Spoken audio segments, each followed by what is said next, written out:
Chapter 157. After going back, let Sky investigate Oscorp. Maybe there will be unexpected gains. After seeing Rog stop for a while, Alexei finally breathed a sigh of relief. Although he doesn't look very smart, that doesn't mean he's really stupid. At some point, he has a wit that is completely inconsistent with his appearance. Just when everyone thought that Rog was going to hand over Alexei, who had no power to fight back, to the police, the Kusanagi sword in his hand flashed with thunder and lightning again. Let him go? Log had never thought of it that way.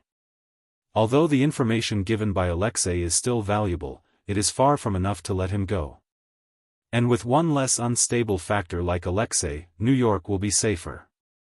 Alexei in the rhino armor watched the Kusanagi sword entwined with lightning again, and then, before he could say anything, the Kusanagi sword pierced his head. When Alexei said Oscorp, he was destined to say goodbye to his life, the only difference was who did it. After solving Alexei's episode, Rog went directly back to the top of the building with the Flying Thunder God, and then returned home with Gwen. You did a good job tonight, but you're a little inexperienced. It's not your fault that the Rhino Man caused collateral damage.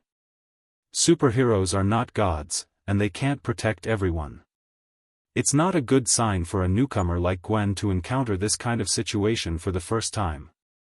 But when Gwen took off the white hood on her battle suit, Rog felt that his comfort just now seemed a little superfluous. Gwen not only didn't have the slightest loneliness and unwillingness, but she also looked unsatisfied. I'm fine, don't forget, I grew up in a police family. Gwen replied with a smile. After seeing Gwen's appearance at this time, Rog finally felt relieved. He was afraid that Gwen, after having the power beyond ordinary people, would not intuitively regard saving others and the world as her obligation, and eventually become the so-called savior with the mentality of everything I do is for the whole world. That's right, he was referring to SHIELD, represented by Motherf * Kerfakar. You want to save the world, but have you asked for the world's opinion? Maybe the world doesn't even want you to save it. How do you know what their thinking isn't? Destroy, hurry up. Taking the initiative to help others when they were in need or in danger was a hero. When others didn't need it at all, forcefully helping others for their own good or self-righteously, that wasn't called a hero. That was called shameless. When Gavin took off his battle suit and returned to his room to rest, Rog came to the company with the Flying Thunder God and went directly to Sky's office. Although it was already late at night, for a hacker girl like Sky who liked to stay up late at night was the time when they were the most active. The lights in Sky's office were off, and the screen was the only source of light in the room. Through the screen, he could see Sky's little head. She didn't know if it was because Sky was too engrossed or because Rog's footsteps were too soft. When Rog came to Sky's side, Sky didn't even notice his arrival. Rog thought that Sky was invading some secret department again, but after seeing the page displayed on the screen, he couldn't help but frown. Sky was now logged into an anonymous communication and posting website. The name of the website was simple and crude. Who is the Masked Man? Since the Avengers officially appeared, guessing the true identity of the Masked Man has become a new way for people to pass the time. Rog had heard of the website, Who is the Masked Man, before. Among the many websites that used his identity as a gimmick, this website was worthy of being the first and the only one that had been interviewed by Fox News Channel. It had the most registered users, the most posts, and the most bizarre users: a disfigured woman, a biohuman secretly studied by the government, a Zatari who abandoned the dark, an alien who didn't want to show his face. Some people even said that he was the reincarnation of President Roosevelt's soul and provided a lot of seemingly reliable evidence. Rog wasn't surprised that Sky would log on to this website. What he didn't expect was that Sky was the administrator of this website. Looking at Sky using the account with the highest administrator authority to reply to all kinds of irresponsible posts and pin the posts that speculated that he was a woman one by one, he knew that this matter wasn't as simple as it seemed. What is this, the head of the anti-fans? My subordinate is the head of my biggest anti-fans. Rog felt like he had seen this situation before. At this time, Sky was still replying to all kinds of speculation posts. The speed of her fingers typing on the keyboard was even faster than Rog's sword dancing. This masked man is really shameless. He actually uses a mask to increase his sense of mystery. Too shameless, Rog glanced at the content of the post that Sky was replying to and said silently, "That's right. Everyone else has openly revealed their identities. Only he, Sky, who was replying to the post, instinctively replied." Then, she realized that something was wrong. Without the slightest hesitation, Sky's right hand swiped across the messy desk, and a metal kunai that looked exactly like the Thor appeared in her hand. The next second, the kunai flew towards Rog. Her reaction was very sharp, and she was very decisive. But it was useless. Although Rog was right next to Sky and he didn't dodge, the kunai still seriously missed its target and hit the wall behind him. Then, it was ruthlessly bounced away. "Why are you here?" After discovering that it was Rog, Sky closed the page and asked loudly. "Why can't I be here?" Rog answered calmly. "When did you get here?" "You just got here, right?" Sky paused for a moment and continued to ask. "When you pinned the post that suspected that I was a Japanese woman dressed as a man." Rog continued to reply calmly. Sky was silent, her hands crossed over her chest, looking like a dead pig that wasn't afraid of boiling water. "Since you're so energetic, you shouldn't mind helping me check something. I want you to invade the central control mainframe of Oscorp. I want to know all the projects that Oscorp has been researching recently.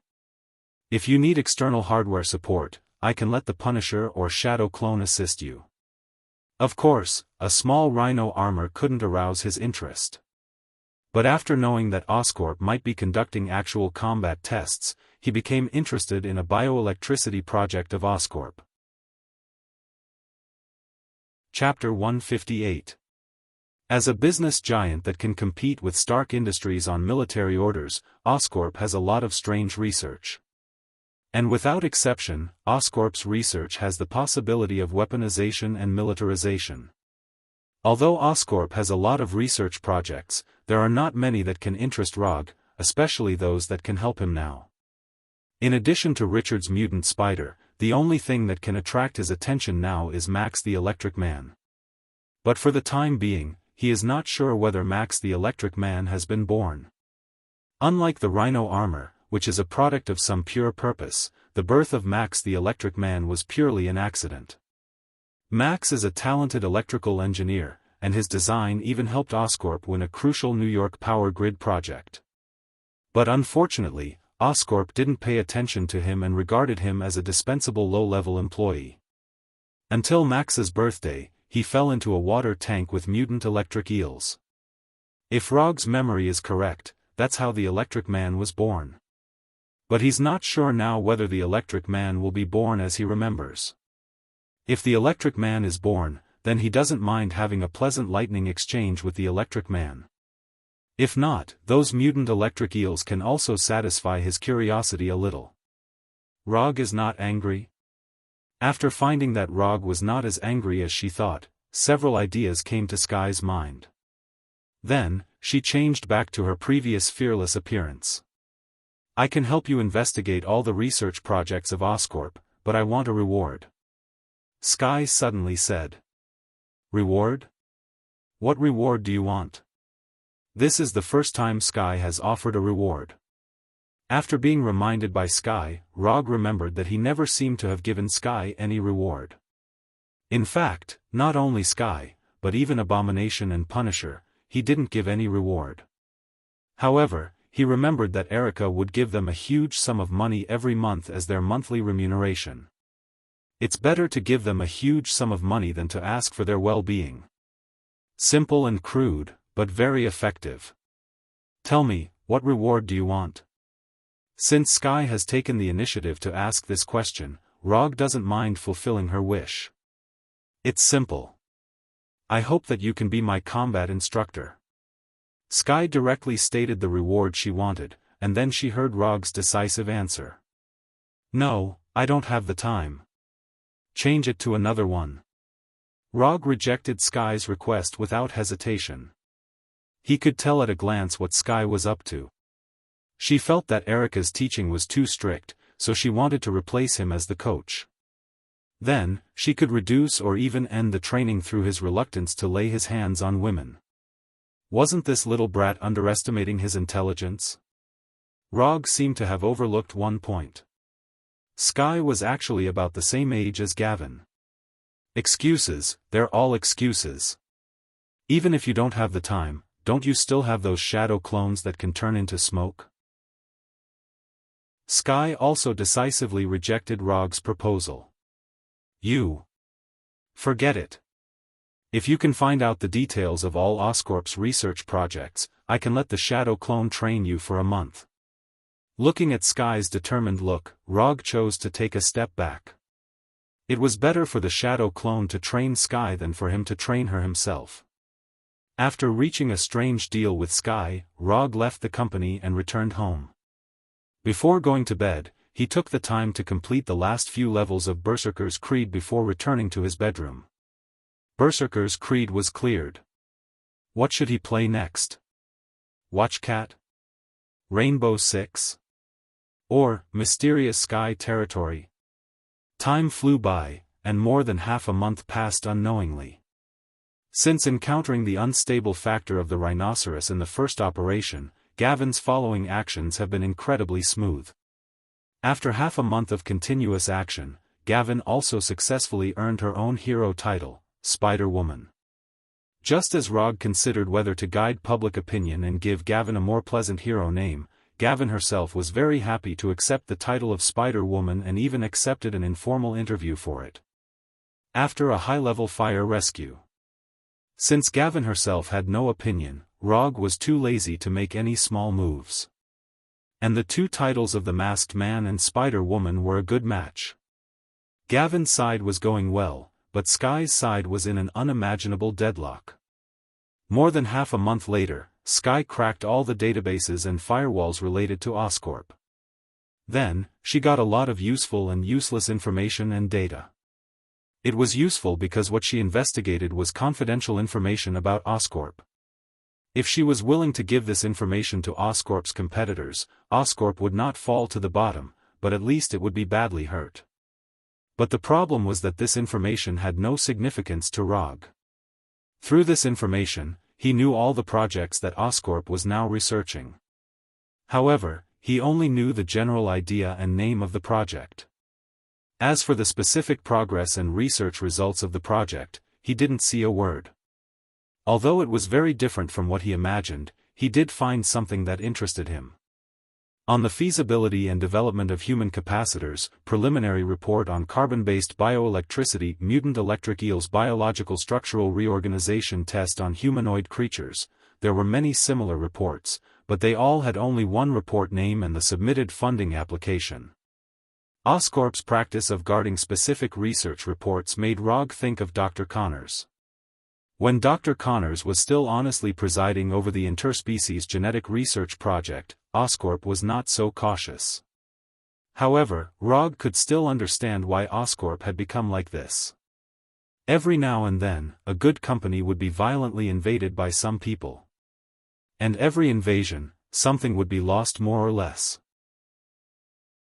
As long as Oscorp's management had not lost their minds collectively, they would certainly upgrade the corresponding security level.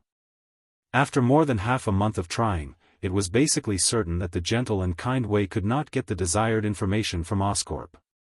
Therefore, Rog intended to use his best and most skilled way to deal with this matter. Oscorp, you forced me to do this. If you had cooperated a little, I wouldn't have had to use this method. Thinking of the situation that Oscorp was about to face, Rog sighed helplessly. Chapter 159. After nightfall, 50 Loki with antler helmets attacked all of Oscorp's research institutes. Whether it was those that everyone knew on the surface or those that secretly seemed to have nothing to do with Oscorp. Although there was no specific information and progress of those research projects in the intelligence collected by Sky, it was not difficult to infer the location of these research institutes from this information. Especially when these institutes apply for research funds and equipment from Oscorp from time to time. After sending out the 50 shadow clones that turned into Loki, Rog waited in the office.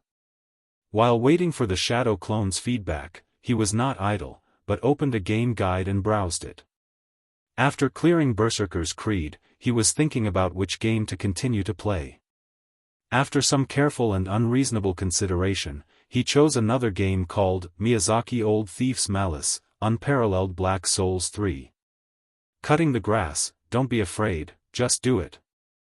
While Rog browsed the game guide of Dark Souls 3, Harry Osborn, the head of Oscorp, was escorted by a team of bodyguards to Ravencroft Psychiatric Hospital, far from downtown New York.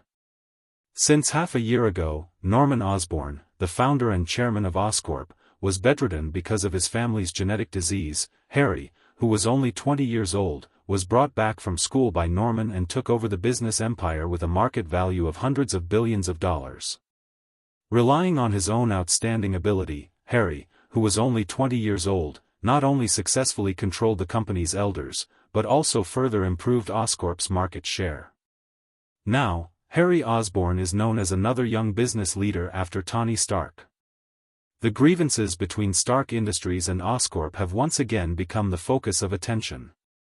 However, in terms of personal charm, Harry has always been weaker than Tony. The title of superhero Iron Man gave Tony a huge charm bonus and was the key to Harry's reputation never catching up with Tony. Although he can't become a superhero who saves the world like Tony, Harry doesn't care too much about it. Compared with superheroes, he prefers to be the one who controls superheroes. Led by the guards of the mental hospital, Harry came to a secret research room in the deepest part of the mental hospital. Mr. Osborn, long time no see. When Harry arrived at the secret laboratory, a man in a white coat and a pair of heavy glasses greeted him. This man was the head of the laboratory, Dr. Kafka. He was one of the top experts in the field of biological research. What's the current situation of the test subjects? Harry ignored Dr. Kafka's flattery and went directly to the central control room of the laboratory. Through the special glass in front of the central control room, Harry could clearly see the test subject, Electric Man Max, who was firmly bound in a special device. His blue body was like an electric current. His skin was almost transparent, and the blood vessels in his body were clearly visible. Streaks of electricity continuously flowed within this strange body, emitting a bluish-white light. On Electric Man Max's left temple, there was a small capacitance monitoring device that constantly recorded the intensity of the electric current in Electric Man Max's body. The overall condition of the test subject is stable. With the brainwashing technology provided by Hydra, we have been able to initially control the behavior of the test subject. Using military-grade biological stimulation electrodes and high-strength capacitors produced by the group, we have also completed the development of the test subject's ability. Dr. Kafka confidently reported the current progress. He had enough reason to be proud of being able to study a biological miracle to the current state of initial control. This kind of thing was not something that anyone could do. How is the progress of the replication test subject? When can we start the weaponization test? Harry didn't look back, his eyes still on Electric Man Max. The weaponization test can start at any time. As for the replication test subject, a suitable method has not been found yet. We have simulated the whole process of the mutation of the test subject, but we have never been able to reproduce the life form of the test subject. At this point, Dr. Kafka's tone became slightly weaker. After hearing Dr. Kafka's words, Harry turned his head and glanced at him blankly, then said with a little dissatisfaction, "Solve it as soon as possible." Harry didn't say what would happen if he couldn't solve it, but Dr. Kafka didn't dare to have the slightest carelessness. If he really couldn't solve the problem of replicating the Electric Man, then he wouldn't have to think about it in the future, or even think about any problems. The shorter the sentence, the more serious the situation was. Dr. Kafka hadn't been in contact with Harry for a long time, but he knew very well that this young man was more terrifying than those old foxes who had been in the business world for decades. In the past few months, Harry had sent more than one or two of the group's old men as test subjects. Those old men at the top of the group were self-conscious and didn't put the young Harry in their eyes. As a result, they were sent by Harry to accompany those mutant electric eels. This young man was very ruthless. A few minutes later, just as Harry was about to leave the laboratory, the guard in charge of guarding the psychiatric hospital suddenly reported a message. Someone has invaded. It's the man who took Dr. Connors away last time. Rog didn't ask the shadow clone to secretly invade. Anyway, the shadow clone now looked like Loki. Even if Oscorp was dissatisfied, it was impossible to trace it back to him. If you have any opinions, go to Asgard to find Odin for feedback. If you can see Odin. Although the guards of the psychiatric hospital were pretty good, they were still too insignificant in front of Rog's shadow clone. Almost without wasting much time, the shadow clone broke through the heavy guards of the psychiatric hospital and quickly came to the laboratory. The actual test target is here, let the test subject do it. Harry, standing in the central control room, gave orders unhurriedly. Compared with the nervous experimenters and guards around him, Harry was as calm as a person from another dimension. Dr. Kafka wanted to continue to say something, but when he saw the heavily armed guards being hit one by one like puppets, he went directly to a computer and entered a series of instructions. The next second, the special device that bound the Electric Man Max was opened, and the Electric Man wrapped in electric current slowly floated out. Chapter 160. Kill the Intruder. As soon as the Electric Man left the restraint device, he heard the order from Harry. The Electric Man floating in the air turned to look at Harry in the central control room, then landed directly on the ground, and the electric current on his body disappeared. After landing on the ground, the Electric Man didn't immediately attack and transform into Loki's shadow clone. Instead, he silently looked at his hands. It was the first time Electric Man Max had time to look at his current appearance since he fell into the fish tank where the mutant electric eels were raised. He only remembered that the mutant electric eels attacked him one after another. Some of the mutant electric eels even swam directly into his body from his mouth. Pain, extreme pain. Electric Man Max couldn't remember what happened after that. The only thing he still remembers now is the extreme pain of his whole body being torn apart and reassembled again and again. When he woke up again, he was already in this laboratory and hung on the special restraint device like a mummy. In the following days, he experienced all kinds of inhuman experiments beyond his imagination. Until one day, several people in Hydra uniforms came to the laboratory. Later, in addition to those inhumane experimental tests, he also began the 24-hour brainwashing experience. When the brainwashing was over, the thoughts of revenge that had filled his whole mind completely disappeared. At this time, Max was no longer the mutant who hated Oscorp, but a weapon in the hands of Oscorp, a powerful biological weapon.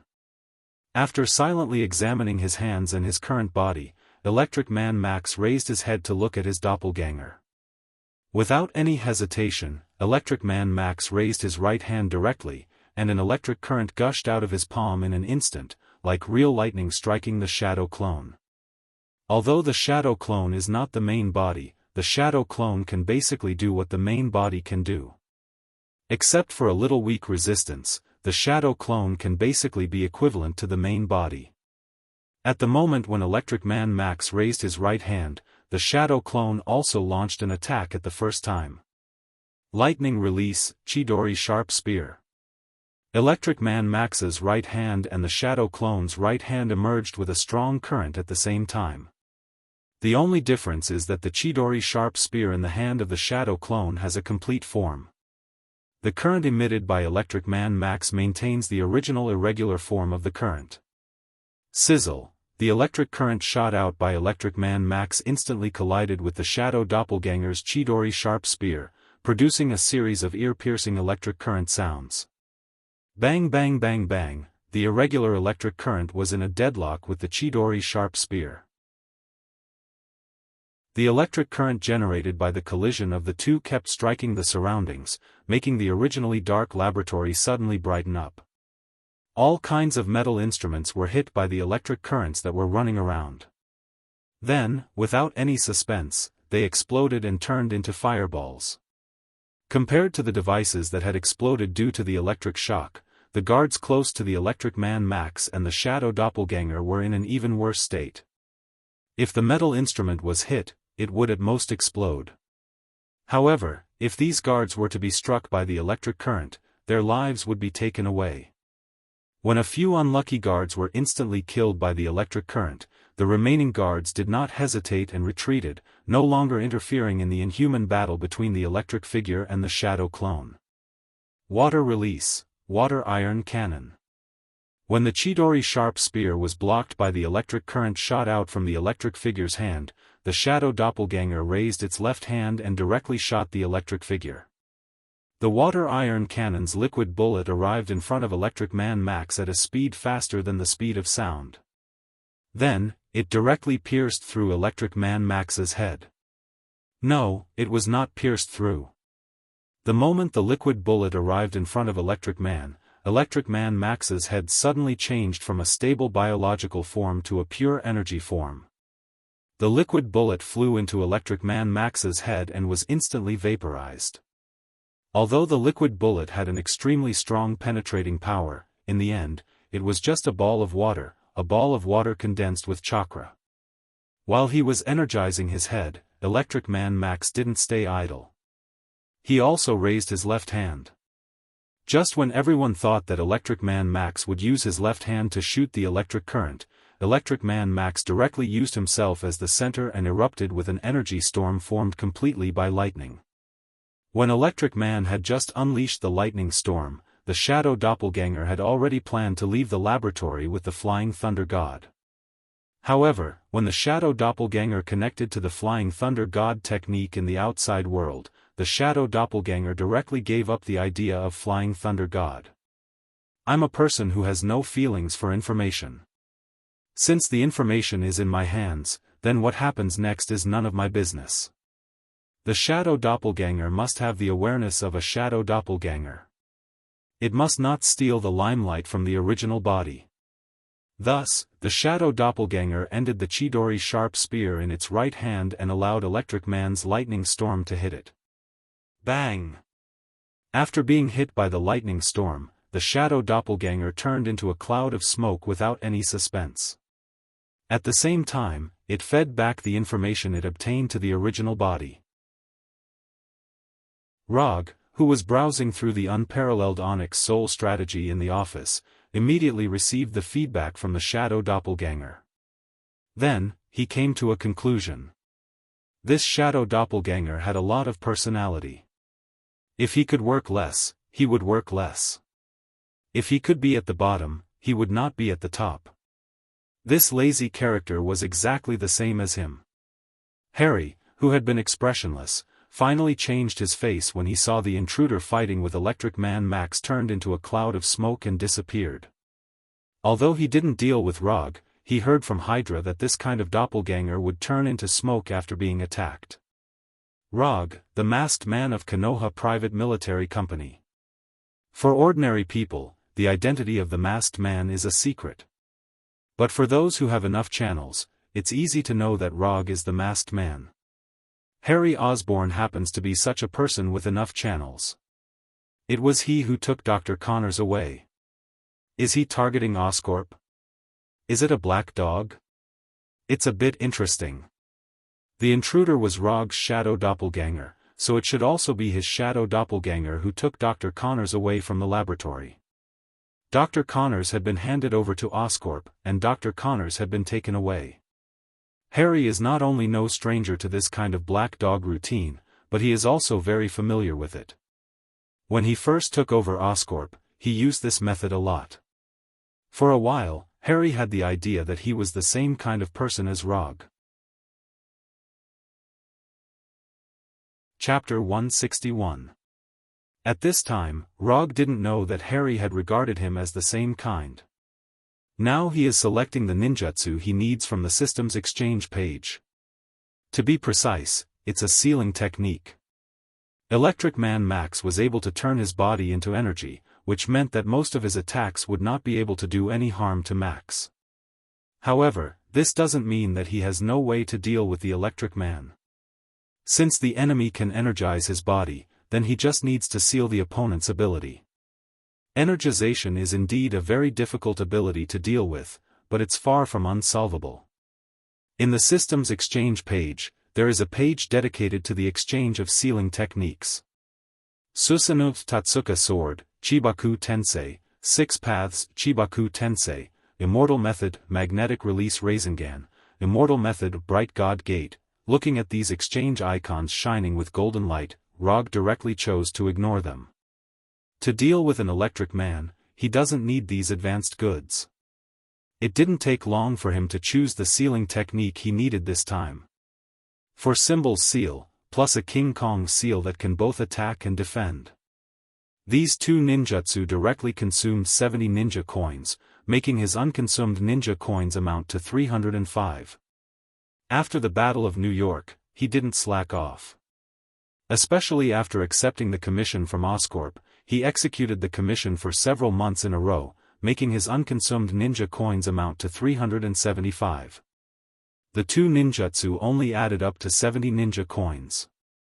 In general, this is a good and cheap exchange.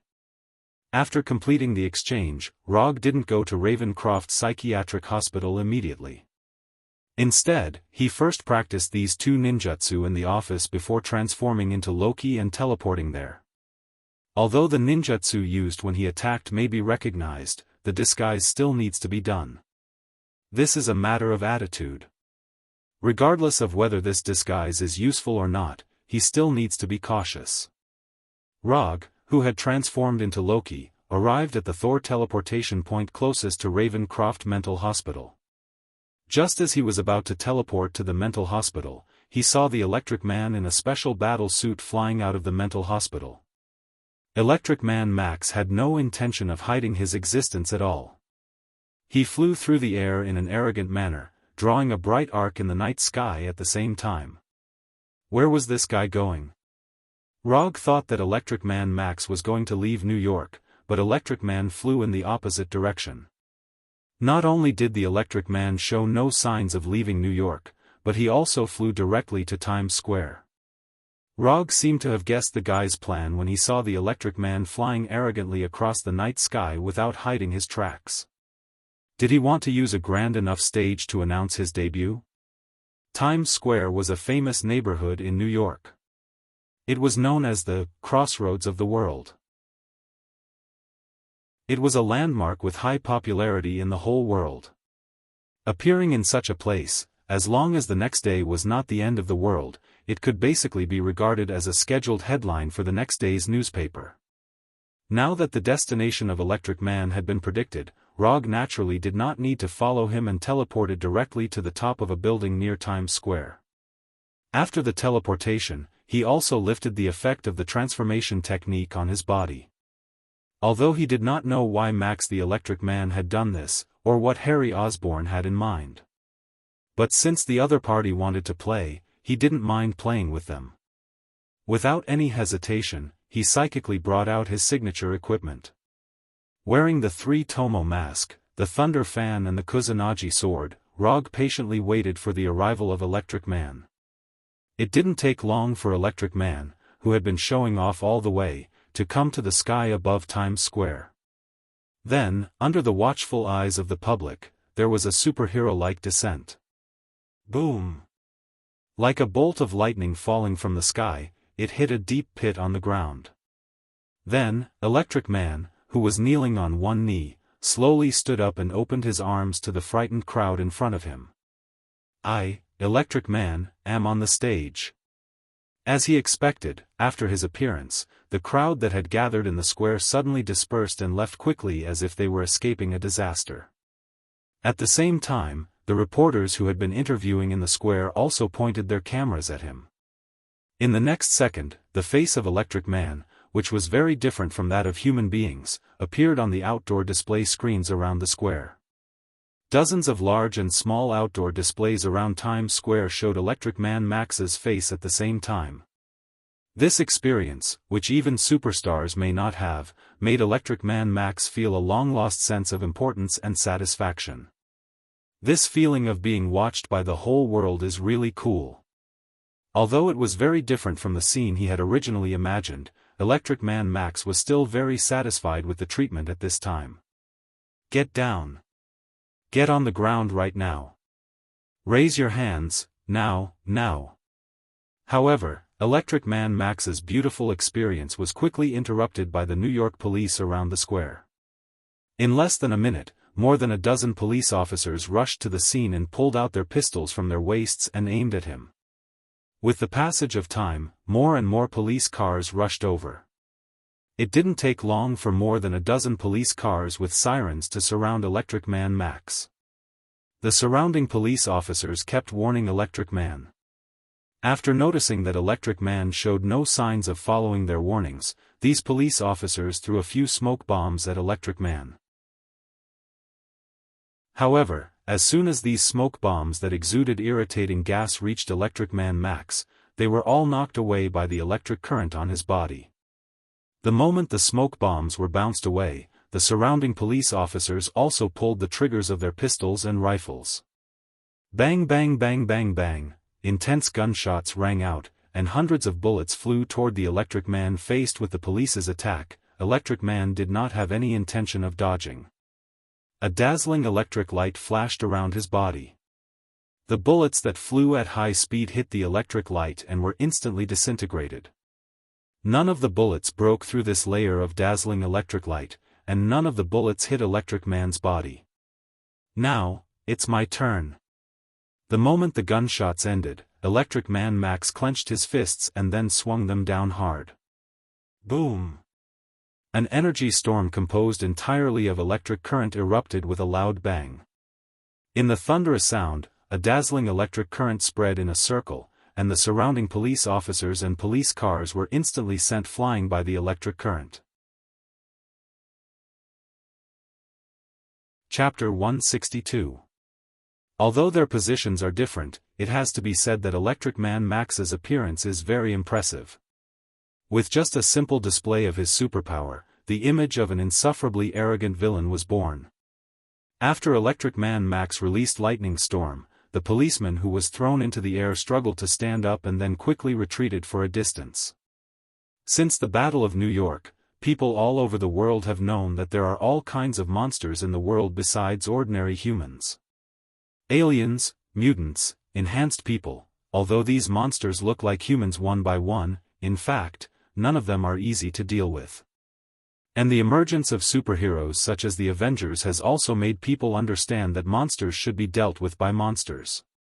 Standing on the top floor of the building, Rog looked down at the Electric Man in the square and a doubt came into his mind. What does Oscorp want to do? First, they gave the Rhino armor to dangerous people like Alexei for actual combat testing, and now they let Electric Man Max cause a riot in Times Square.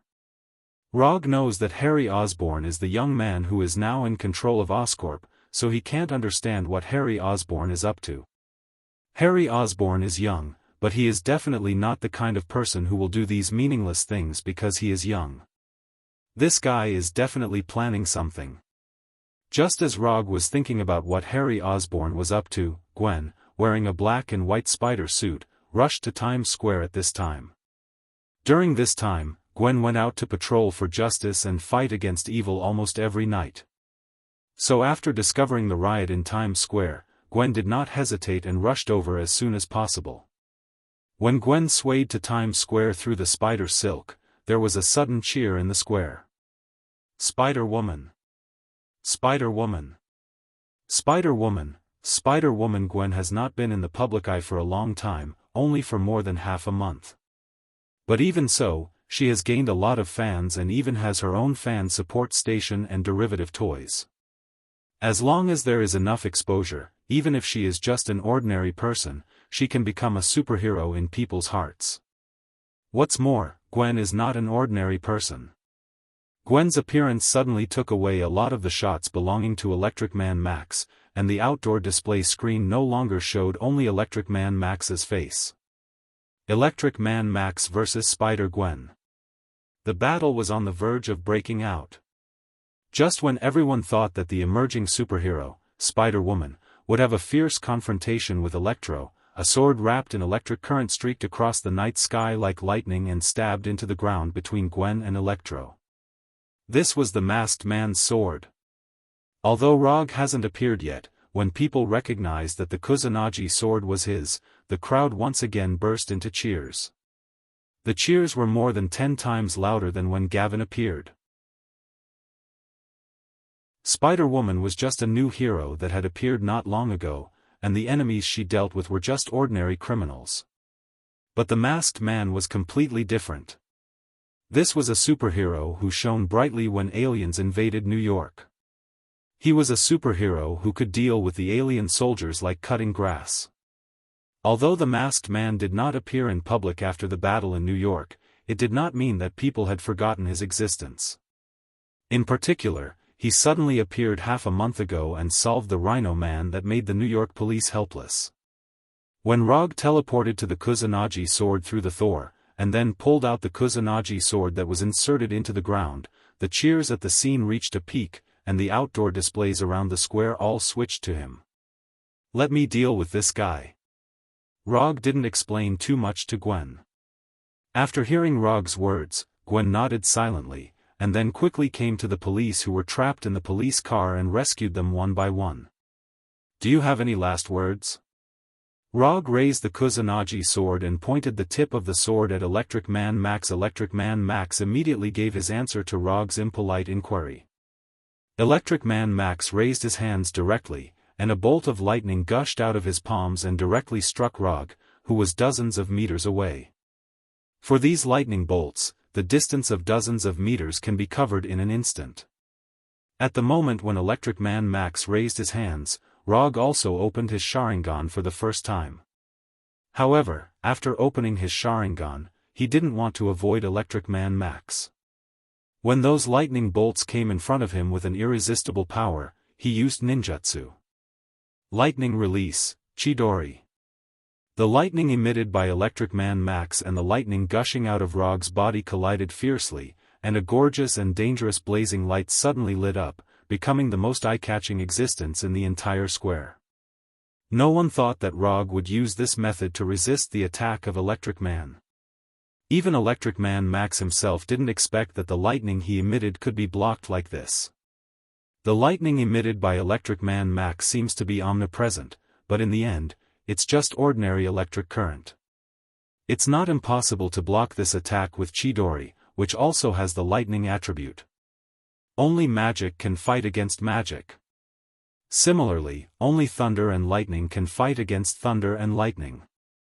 This gorgeous and dangerous light did not last long before it dissipated. However, when the light completely dissipated, people found that Rog's figure was also missing. In terms of the degree of mutation, Electric Man Max does have a unique advantage. But the problem is that he has no combat experience. Before the mutation, Max was just a talented electrical engineer. After the mutation, he was locked in a mental hospital and studied day and night by Oscorp. Although Oscorp used Hydra's brainwashing technology to successfully brainwash Max into a biological weapon, it didn't change the fact that Max was an inexperienced novice. With Electric Man Max's ability, it's no problem for him to bully ordinary people. But in front of Rog, a battlefield veteran with terrifying combat experience, he is no different from a pig waiting to be slaughtered. Lightning Release, Chidori Blade. Electric Man Max didn't notice Rog's arrival at all until Rog's voice sounded in front of him, and he barely saw Rog's looming figure. Sai. The Kusanagi sword wrapped in lightning drew a beautiful arc and directly cut through Electric Man Max's neck. One sword, beheading. Chapter 163. Judging from the effect of the scene, Rog's sword can be described as wonderful. Whether it is the speed of the shot or the angle of the attack, it can be described as perfect. However, Rog, who swung this sword, did not have any happy expression. The feeling is wrong. The attack missed. Although the Kusanagi sword wrapped in lightning cut across Electric Man Max's neck, there was no feeling of hitting the target from the Kusanagi sword. Although Electric Man Max's combat experience is close to zero, his survival instinct is close to a perfect score. Just at the moment when the Kusanagi sword was about to cut his neck, he instantly energized his body and avoided Rog's sword. His reaction is really fast.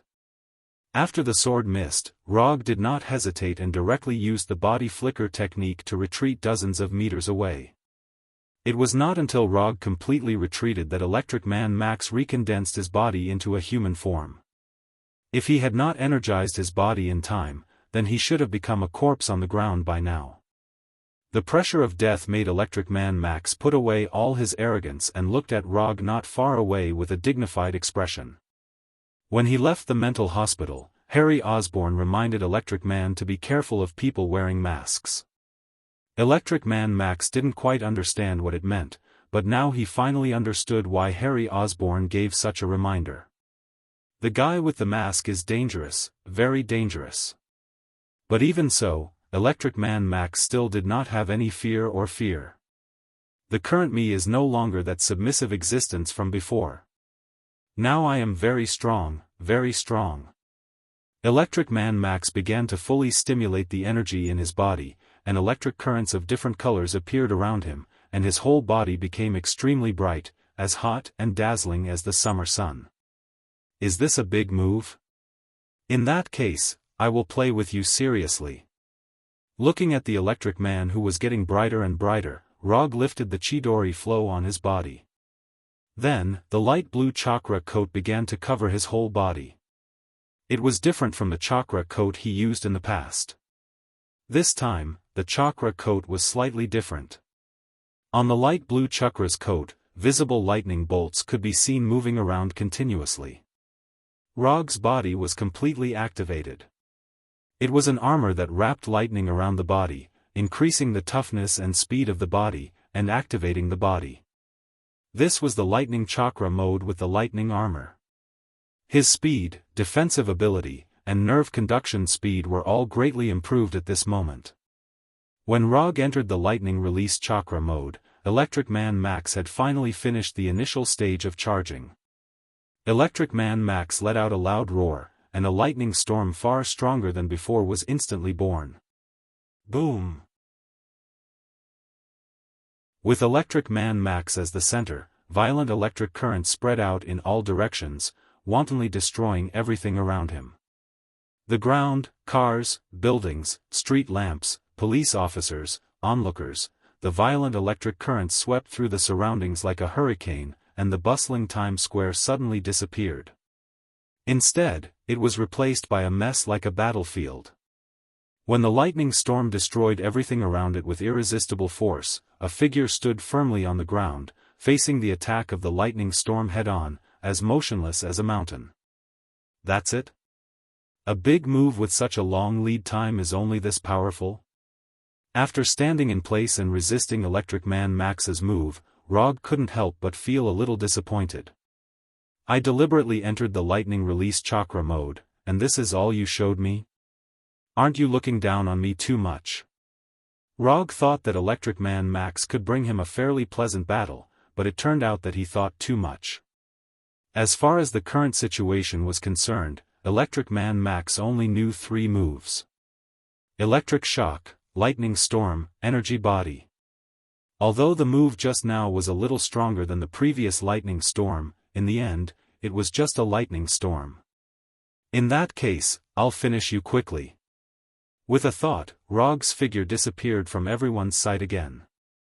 The moment Rog disappeared, Electric Man Max didn't hesitate and immediately began to energy body. However, his reaction was still a step too slow. Lightning Body Blink. After entering the lightning release chakra mode, Rog's body blink technique also became Lightning Body Blink, which was faster and the activation time was shorter. As soon as Electric Man Max noticed that Rog had disappeared, Rog had already appeared in front of him. For Symbol's Seal.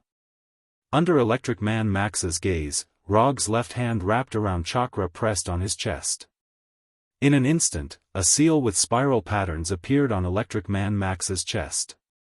Although Electric Man Max didn't know what the four-symbol seal was, when the seal of the four-symbol seal appeared directly on his body through the special combat suit on his body, he immediately noticed that something was wrong. His energy body had lost its effect. The process of Electric Man Max's energy body was directly interrupted by the four-symbol seal, and the energy body's ability disappeared in an instant.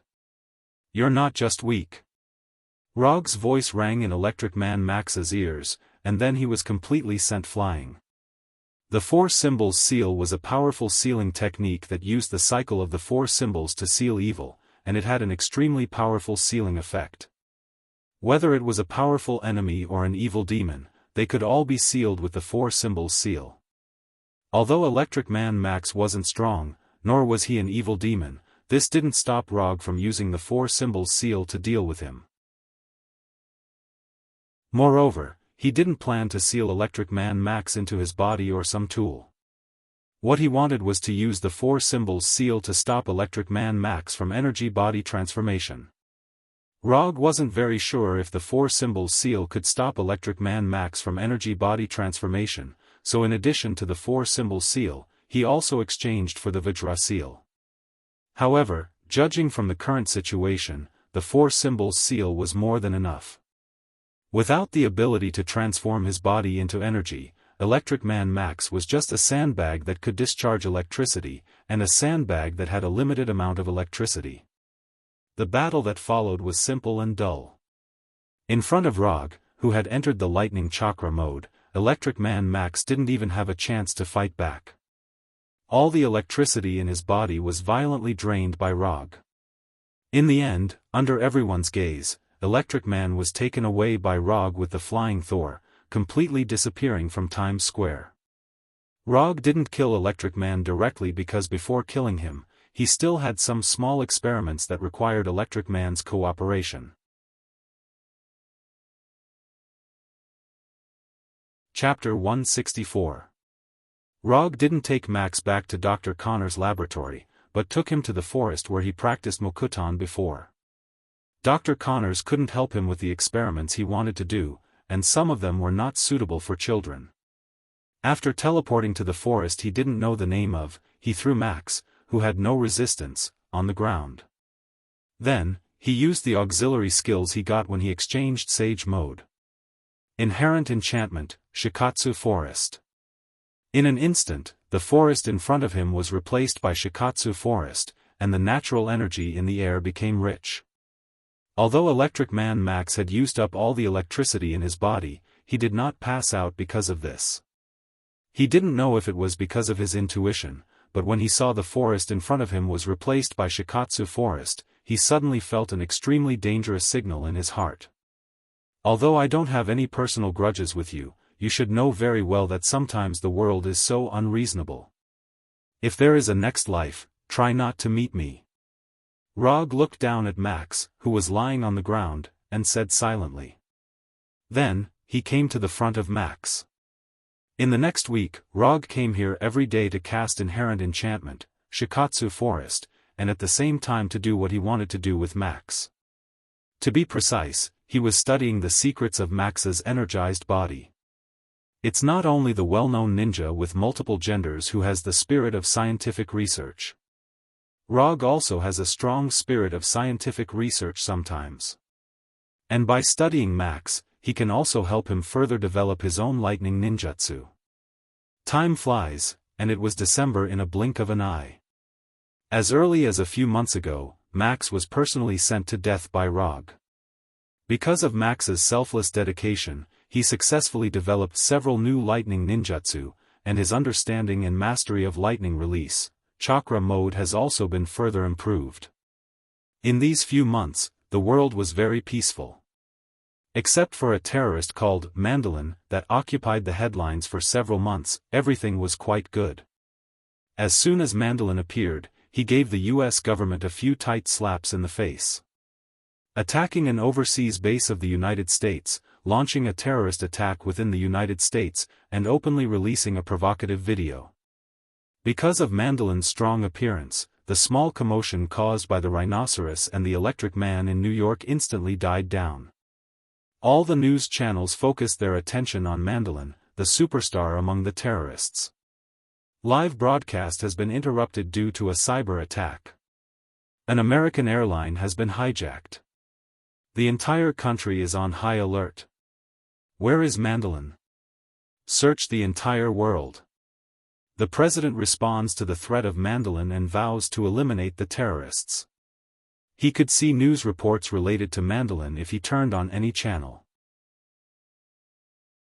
The United States government spent a lot of manpower and material resources to search for Mandalin all over the world for a few months, but they found nothing. Even S.H.I.E.L.D. received an order to search for Mandalin, but they also found nothing. However, whether they really found nothing, or whether S.H.I.E.L.D. didn't put in the effort to search at all, only King Fokker would know.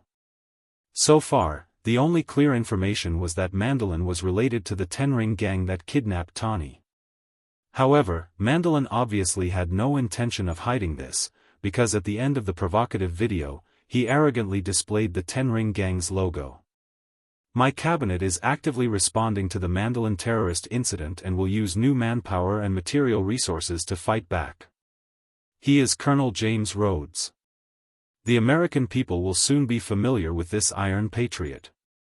It was unknown whether it was for the purpose of easing public opinion, or if he really put his hopes on Colonel Rhodes. The current president, Ellis, pulled out the repainted war machine and renamed it Iron Patriot.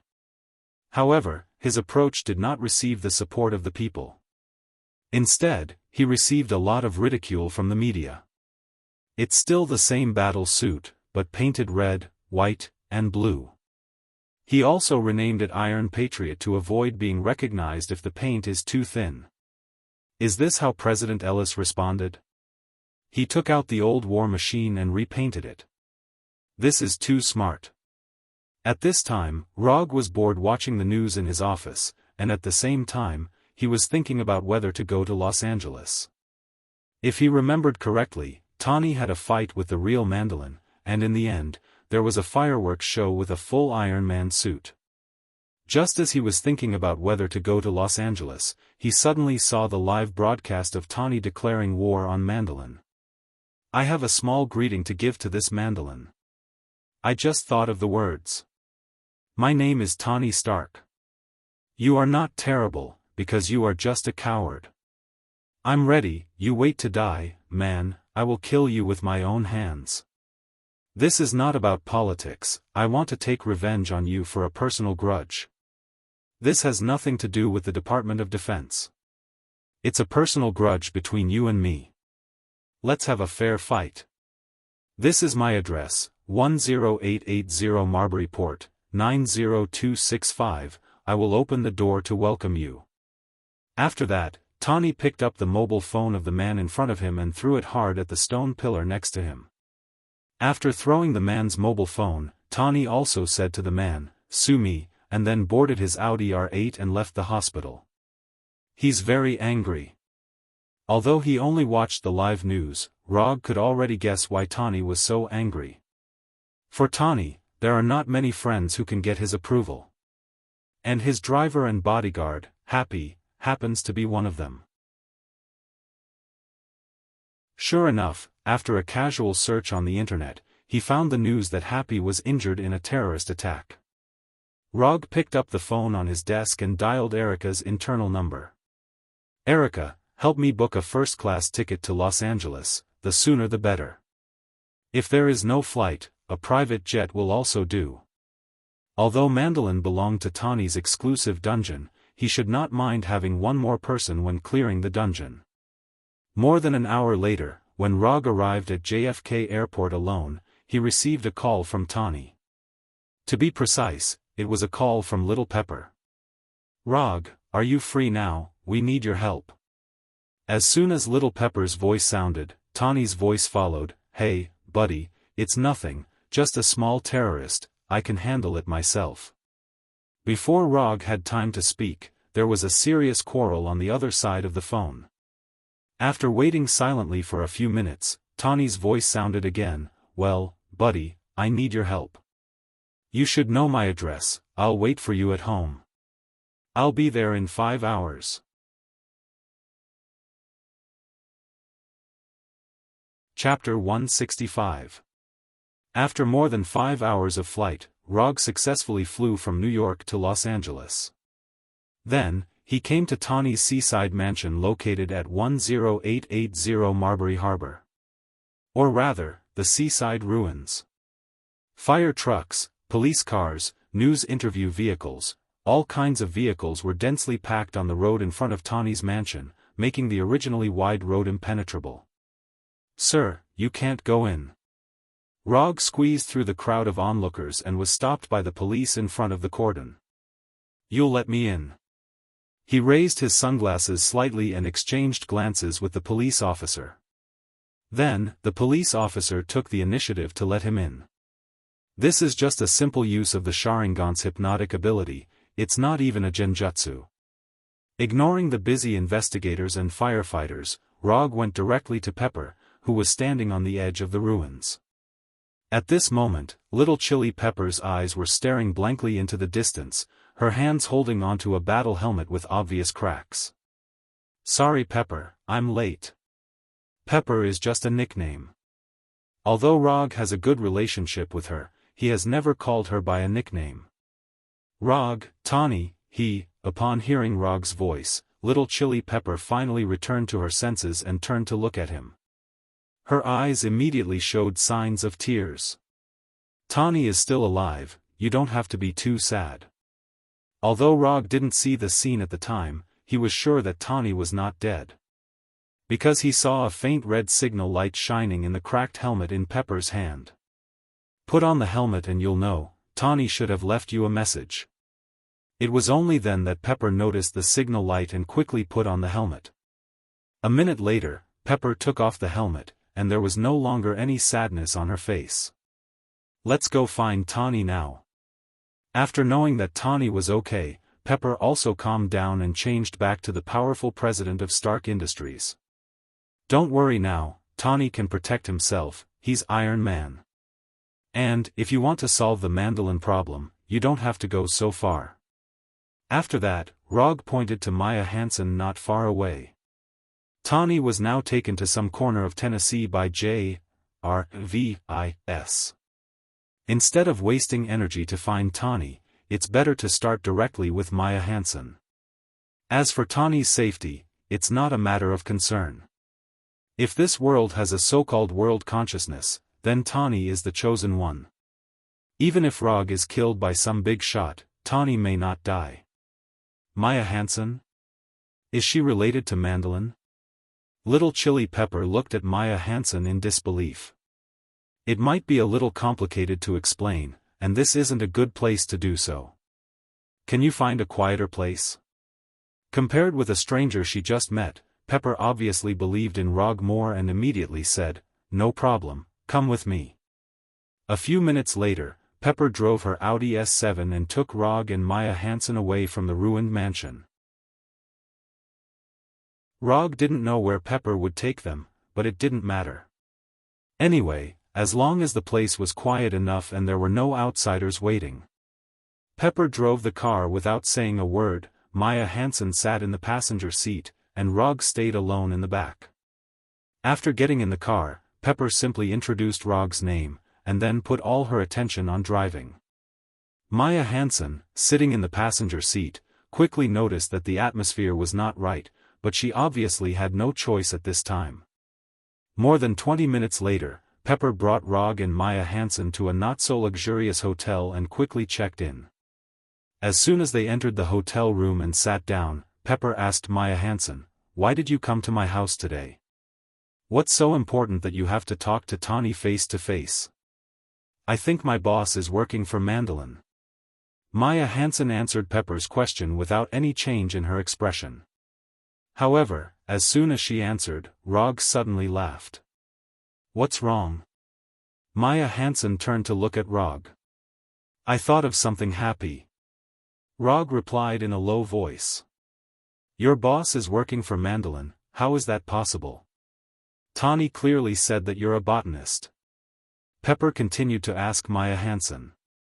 Yes, I'm a biological genetic coder, in charge of a team of 40 people under a privately sponsored think tank, but you can call me a botanist.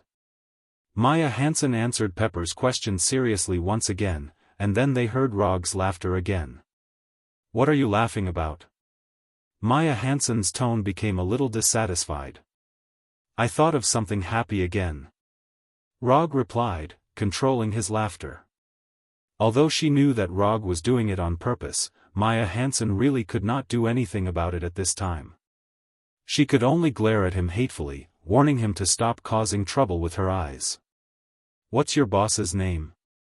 His name is Aldrich Kirian. After hearing Maya Hansen's answer, Pepper was shocked, and then they heard Rog's uncontrollable laughter. Pepper also noticed that Rog was acting a little strange today, but she did not understand why Rog would do this. You've gone too far, I've tolerated you for a long time. Before Pepper could say anything, Maya Hansen was the first to speak. She stood up angrily and quickly came in front of Rog, and said angrily to Rog, "Who are you?" "Me? My name is Rog, a ninja who has undergone strict training." Looking at the angry Maya Hansen, Roger finally put away the smile on his face and replied seriously. Although Maya Hansen wanted to vent her anger, she knew very well that now was not a good time to do such a thing. "Okay, I'm done playing. I thought your acting skills would be better, but I didn't expect you to be this good." Rog took off his sunglasses and then said, "You may not be familiar with my name, but you should have heard of my nickname. I am, the Masked Man." After hearing the Masked Man's name, Maya Hansen, who was still dissatisfied, suddenly took a deep breath and then turned to look at the door of the room. "He is the Masked Man, he is Tawny's teammate in the Avengers." At this moment, Maya Hansen's mind no longer had the so-called plan. Her only thought now is how to leave here, leave this Masked Man who is dozens of times more dangerous than Iron Man Tawny.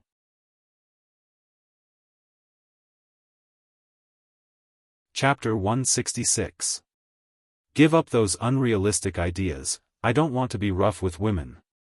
Rog saw Maya Hansen's thoughts at a glance and reminded her warmly. After seeing Maya Hansen's nervous behavior at this time, Little Pepper was finally convinced that Maya Hansen was indeed related to Mandolin. "Sit down first, your companions won't be here so soon." After saying that, Rog ignored Maya Hansen and went straight to find a seat and sat down. The reason why Maya Hansen appeared at Tawny's house at this time was nothing more than to let Tawny complete the final equation of Extremis and solve the shortcoming of Extremis that it will self-destruct once it overheats. Whether it was Maya Hansen taking the initiative to go to Tawny's mansion, or Mandolin's men just happened to launch an attack at that time, everything was in their plan. Although the final result was a little different from what they had imagined, overall, the plan was still going smoothly. Although Tawny's whereabouts are unknown, Little Pepper is still there. As long as they control Little Pepper, they don't have to worry about what Tawny will do to them. Maya Hansen has also been acting according to the established plan, but what she didn't expect was that the Masked Man, Rog, would appear at this time. After glancing at Little Pepper, who was already vigilant, and Rog, who had an indifferent expression, Maya Hansen silently sat back in her original position. "From now on, I'll ask, you answer, understand?" After hearing Rog's words, Maya Hansen turned her head and glanced at him, then said, "What's wrong with your eyes?" Maya Hansen's question made Rog stunned. What's wrong with this woman's brain? Is this the time to care about my eyes? Don't get the point wrong. This has nothing to do with you. What I ask, you answer, you are not qualified to ask questions. Rog's tone became stern, and he said solemnly. Rog, are your eyes okay? Maya Hansen did not say anything else, but Little Pepper's voice rang out. Little Pepper did not pay attention to Rog's eyes at first, but after hearing Maya Hansen's question, she realized that Rog's eyes were completely different from normal people's eyes. It was blood red in color, and there were 3 comma-like things around its pupils. Little Chili Pepper was not the kind of person who was particularly curious, but since she had already regarded Rog as a friend, she felt that it was necessary to be concerned about Rog's current health. My eyes are fine. You can simply think of it as my superpower. Rog had no intention of explaining to them what the 3-tomo Sharingan was and simply answered. After dealing with the matter of the electric man, Kuroto set his Sharingan to a constant state of 24 hours a day. Anyway, with second last's chakra and immortal body, it wouldn't be a burden for him to keep his Sharingan open 24/7. Most importantly, he felt that this could effectively improve his style and charm. Just like the electric man, just by looking at his appearance, he knew that this guy was not simple.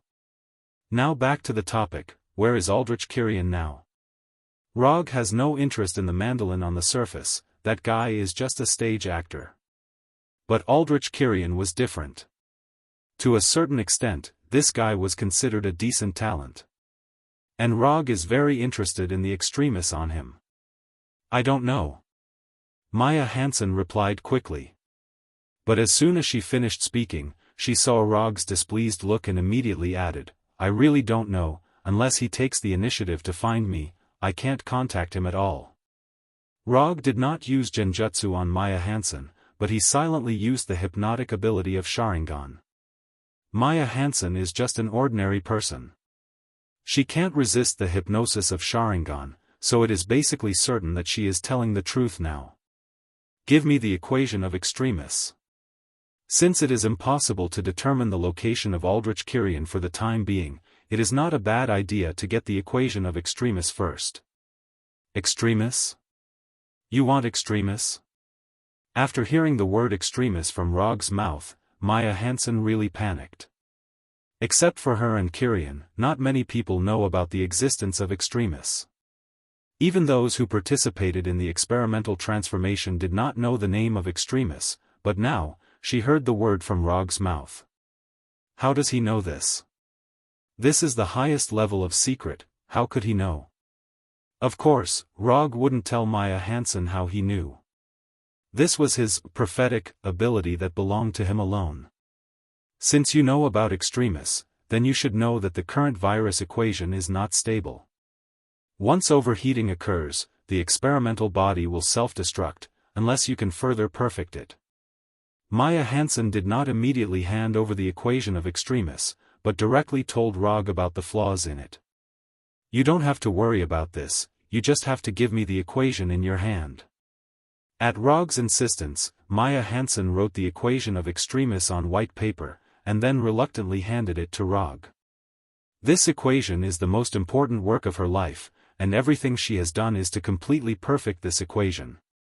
If you perfect this equation, can you let me take a look at the final result, just one look?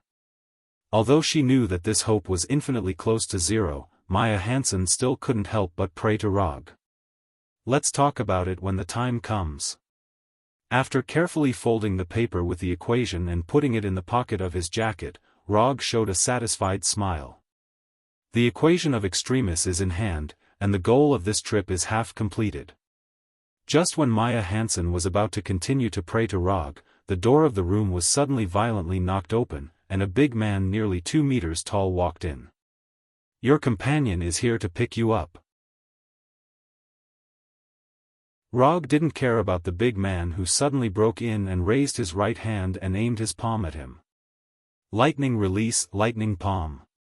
In an instant, more than a dozen lightning bolts as thick as 2 fingers gushed out of his palm and slammed into the big man who broke through the door. Boom! Although the lightning launched by lightning palm is not thick, its power is not weak at all. The big man at the door intended to resist lightning palm with his body, but at the moment when the lightning hit him, he was knocked out and hit the wall of the aisle heavily, leaving a human-sized hole in the wall. Lightning palm is not a ninjutsu that he exchanged from the system, and he developed the lightning release ninjutsu alone after studying Electric Man.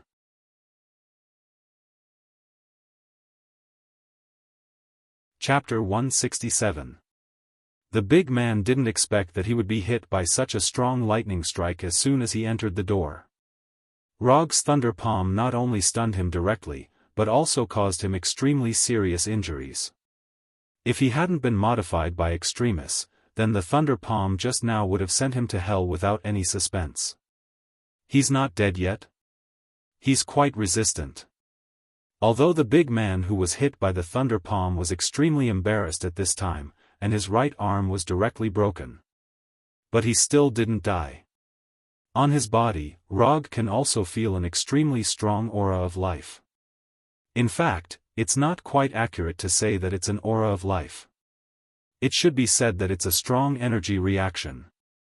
Under the gaze of Rog and the other two, the big man with a broken arm became red all over, as if there was magma flowing in his body. Not only that, the big man's broken right arm began to grow back at a speed visible to the naked eye. It took less than 10 seconds for the big man's right arm to completely recover, and his skin also returned to the appearance of a normal person. It seems that the extremis you developed is quite good. Rog turned his head and praised Maya Hansen. Although it's not stable enough, and it looks a little disgusting when it recovers. But he has to admit that extremis has given the host an unimaginable and amazing recovery power. This amazing recovery effect made Rog unable to help but have the idea of injecting Abomination. Abomination, whose strength and physique are off the charts, has incredible recovery ability, turning him into a real warrior and meat shield. This kind of picture is very beautiful to think about. It would be even more perfect if Tani could fix the defect that extremis will self-destruct when it overheats. In just a second or two, several thoughts flashed through Rog's mind. If you have any positioning or tracking devices on you, you'd better take them out now. After leaving a sentence to Maya Hansen, Rog walked towards the big man in the passage. The big man was also in a dilemma at this time. According to the plan, he should have taken Little Pepper away easily. However, Rog's appearance completely disrupted their plans.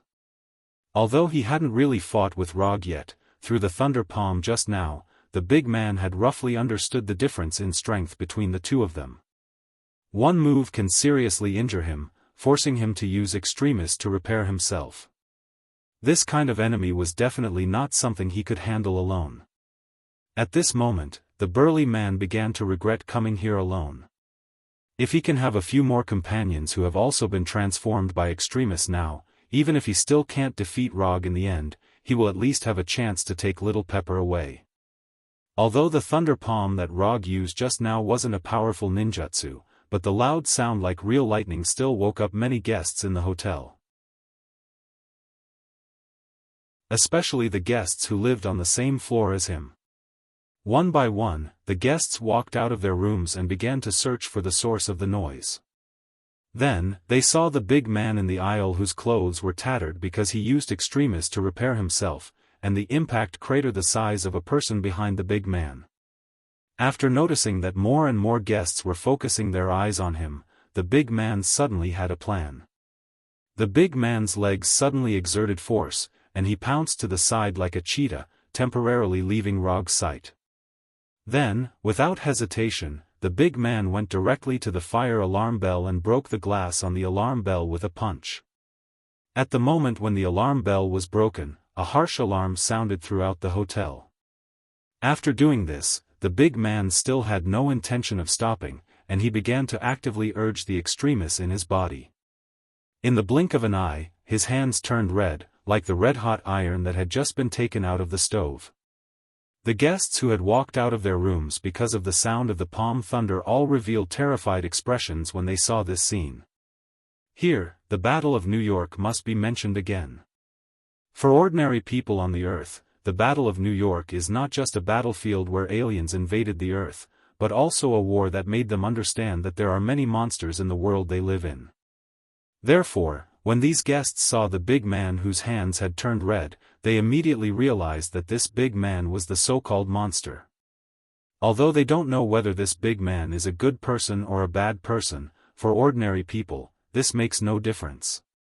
It's like ordinary people seeing a gunfight on the street. Their first reaction is definitely not to understand who the two sides of the gunfight are, but to immediately avoid or stay away to avoid being involved in unnecessary danger.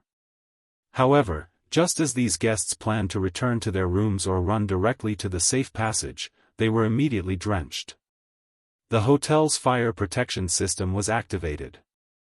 A large amount of water poured down crazily as if it didn't cost money. Of course, it was the big man with red hands who caused the fire protection system to be activated. Using the steel in his hands that can melt steel, the big man successfully made the hotel's fire protection system work. It's common sense that water can conduct electricity. This is what the big man wants to take advantage of.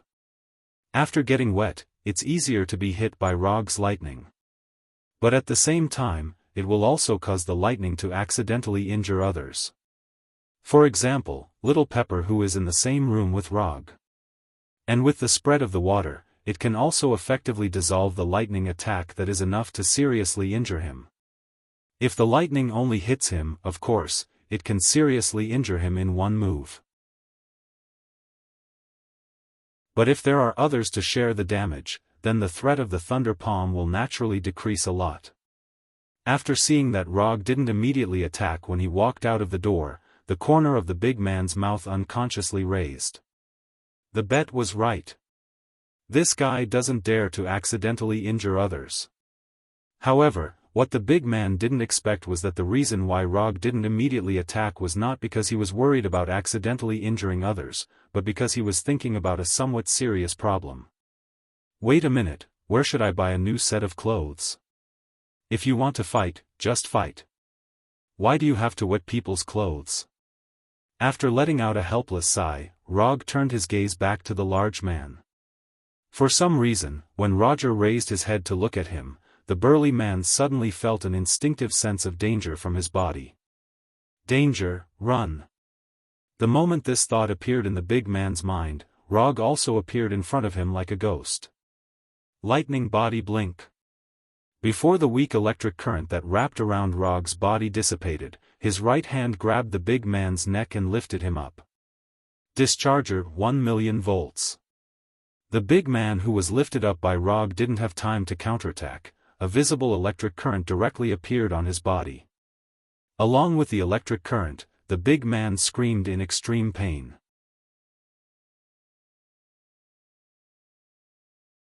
Chapter 168. What kind of experience is it to be electrocuted by 1,000,000 volts? Rog has never been electrocuted before, so he doesn't know. But judging from the big man who kept screaming in front of him, it should be a tragic and painful experience. If this big man hadn't been injected with extremis, he wouldn't have to experience this extreme pain now. Because the moment he was electrocuted, he would have completely lost his life. However, extremis, which gave him extraordinary power, also brought him extreme pain at this time. Under the extremely high temperature generated by the electric current, the big man's body began to rapidly scorch. But at the same time, extremis was also constantly repairing his injured body. On one side is destruction, and on the other side is rebirth. The two completely different experiences made the burly man feel as if he was jumping between heaven and hell. If he could, the big man would rather have never been injected with extremis than experience the extreme pain at this time. Rog didn't plan to kill the big man immediately. If he wanted to, he could increase the current by dozens or even hundreds of times at any time. First, give the enemy extreme pain that they can't resist, and then ask the enemy for the information he wants. Although this approach seems a bit cruel, it is very effective. However, Rog obviously overestimated the big man in his hand, or rather, overestimated the extremis developed by Maya Hansen. After being abused by an electric current of up to 1,000,000 volts for more than 10 seconds, the extremis in the big man's body also came to the verge of collapse. To be precise, it was on the verge of self-destruction. After discovering the abnormality coming from the big man's body, Rog kicked open the door of the nearest room, and then took out a flying Thor kunai. At the moment when he kicked open the door, Rog saw a panicked young man and woman hiding in the corner. This woman has a pretty good figure. After seeing the young blonde woman with a flustered look on her face and shivering, a very inappropriate idea emerged in Rog's mind. Although thoughts that shouldn't have appeared in his mind, Rog's empty left hand didn't hesitate at all, and he directly threw out the flying Thor kunai in his hand. Boom! The flying Thor kunai pierced through the glass of the room like a bullet out of a barrel and flew into the air outside the hotel. The flying Thor kunai that broke through the window glass did not fall down like an ordinary item, but under Rog's control, it turned around and flew towards the sky. After the flying Thor kunai flew hundreds of meters into the air, he disappeared into the hotel's passage with the big man. Flying Thor 2. Rog grabbed the flying Thor kunai that was still flying towards the high altitude, and then threw the big man on his right hand. And he himself, under the influence of gravity, he began to fall. The big man's big. Big kunai's kunai, SSS. The fireball only lasted for a short period of a few tenths of a second before completely dissipating, and the night sky returned to its original appearance again. After dealing with this self-destructing desperation fighter, Rog once again threw out the flying Thor kunai in his hand, and then controlled the flying Thor kunai to fly back to the hotel. When he was about to have a close contact with the ground, he teleported back to the hotel with the flying thunder god. He doesn't know if the big man just now was not completely transformed by extremis, or for some other reason, but Rog always felt that the big man was a little different from the desperation fighter in his impression. Except for his self-healing ability and his body's ability to generate high temperatures, he is very weak in other aspects, so weak that he has hundreds of ways to end the battle in an instant. In his memory, Killian, who was also transformed by extremis, was a fierce man who could tear Tawny's several sets of Iron Man armors with his bare hands. Furthermore, even though he had endured the self-destruction of Mark 42's prodigal son, he still hadn't lost his life. Compared with Killian, the big man just now was not a little weak. Of course, this may also be because people's physiques are different from each other. Rog once heard that there was once a junior high school student surnamed Liu who fought with more than 20 people with knives for 75 minutes, and then ran for more than 30 kilometers in one breath. Although he didn't know this junior high school student, since a junior high school student can do this, it shows that the physiques between people can't be generalized. Not to mention that there is also a person who can predict the shooting position in extreme anger, avoid 30 rifle bullets without any injuries, and finally disarm with a punch. As for other things like slide shovel killing tiger, gravity kick killing bear, cross breaking bear's arm, back throwing strong man, etc., it seems to be quite common. Times have really changed. Roger tossed these messy thoughts to the back of his mind and returned to the room where Little Pepper and Maya Hansen were staying. He said, "That man has been dealt with, but we'll have to change hotels." Both Little Pepper and Maya Hansen were not surprised by this outcome. If Rog couldn't take care of that man, then it would be a surprise. Although it did not cause much damage to the hotel, the appearance of the man still caused a lot of trouble to the hotel guests. For example, the hotel's fire system was still spraying water wildly. But these were all small problems. With Little Pepper's current status and ability, dealing with this kind of thing was not much more difficult than asking the housekeeper to make breakfast. Dozens of minutes later, Rog and the other two appeared in a famous 5-star hotel in Los Angeles. Although Maya Hansen was still an enemy, Little Pepper still booked a room for her alone, not worried that she would run away or do something she shouldn't do. Anyway, Rog was here, and even if there was a problem, Rog would solve it. After witnessing Rog's battle with her own eyes, Little Pepper had more and more trust in him. But at this time, Rog obviously did not care about Maya Hansen. Now, he was using the exclusive service provided by his American Centurion Black Gold card. First, he asked them to get him a set of high-end clothes and matching shoes. Then, he asked them to get him an off-road vehicle with excellent performance. In the end, he asked them to arrange for 2 beautiful blondes to be his guests. This evil capitalist society. The night passed in the blink of an eye. Before Little Pepper and Maya Hansen woke up, Rog left the hotel alone and began the next step of his plan. Of course, before he left a letter for the hotel staff and asked them to hand it to Little Pepper when she woke up. As for Maya Hansen, it was impossible for her to hurt little Chili Pepper, who was already on guard against her. And just in case, he deliberately summoned the Punisher and asked it to secretly protect little Pepper.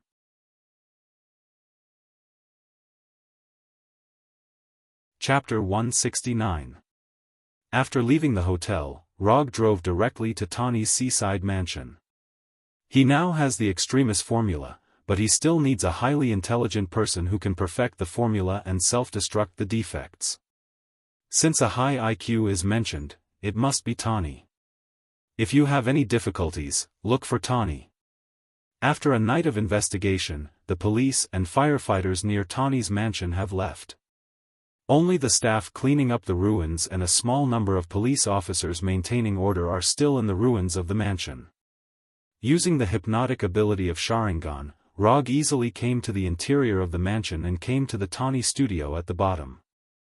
The reason why he came back here was because he wanted to find a person here, or a super-advanced artificial intelligence. Judging from the degree of destruction, Tawny's mansion can be regarded as completely destroyed. Even the ruins are only left with the part connected to the mountain. But in fact, the most important things in Tawny's mansion were not damaged in the slightest by Mandalin's attack. For example, the Iron Man armor hanger hidden under the studio. For example, artificial intelligence JRVIS. After dispersing the staff who were cleaning up the ruins, Rog said to the air, JRVIS, I know you can hear me, come out. After waiting patiently for a few seconds, he heard a voice coming from the ground. I'm sorry, Mr. Rog, but I can only talk to you in this way now. JRVIS's voice is as usual, except that it is a little weak because of the distance and the steel gate of the hangar. But this is normal. After all, the only equipment that can make JRVIS make a sound are the Iron Man armors in the hangar. It doesn't matter. Give me a way to contact you and Tawny at any time, or you can directly hack into my mobile phone. I know you can do this. Before Sky joined the company, Rog did not have the habit of carrying a mobile phone with him. Because it was very unsafe and there was a danger of revealing his whereabouts at any time. But ever since the hacker genius Sky joined the team, everything had changed. With the anti-intrusion program specially written by Sky, the security of the mobile phone has improved by more than a little. Yes, sir, please wait a moment. It had to be said that Sky's anti-intrusion program was indeed very good. Even in the face of JRVIS's invasion, this program still persisted tenaciously for more than 3 minutes before it was completely broken through by JRVIS. Mr. Rog, the contact information has been entered into your phone. Number 1 is Mr. Stark's contact information, and number 2 is Mark 42's contact information. You can contact me through Mark 42 at any time. Thanks, Jarvis. After getting the contact information for Tawny and JRVIS,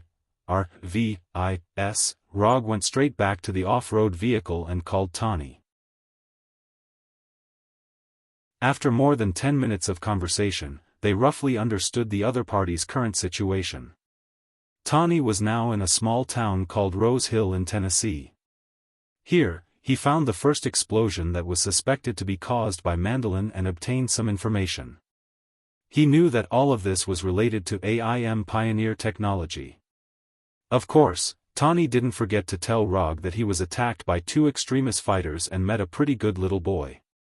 Rog also briefly told Tawny about what happened last night, including the fact that he arranged the Punishers to secretly protect Little Pepper. Finally, he also told Tawny about perfecting the extremis equation. Tawny didn't refuse Rog's request, but he didn't agree immediately, but said that he would think about it. Rog didn't care too much about this. As long as he didn't refuse directly, with his understanding of Tawny, Tawny will eventually help him perfect the extremis equation. Before hanging up the phone, Tawny also told Rog a piece of news. He is now asking JRVIS to analyze the satellite reception equipment of AIM Pioneer technology, and he will soon be able to locate the specific location where Mandolin released the video last night. Although Rog knew which video Tani was talking about, unfortunately, he didn't see the video last night. Because at that time, he was studying the meaning of life with two blondes in the presidential suite. The address where the video was released should be in Miami, Florida. If you are free, you can go there now. After directly telling Tani where Mandolin is now, Rog took the initiative to hang up the phone and booked a first-class ticket to Miami for himself. It takes more than 5 hours to fly from Los Angeles to Miami, which is not much different from flying from New York to Los Angeles. But this time, Rog hopes that he won't miss anything. Last time, he missed the scene where Mandolin attacked Tani's mansion.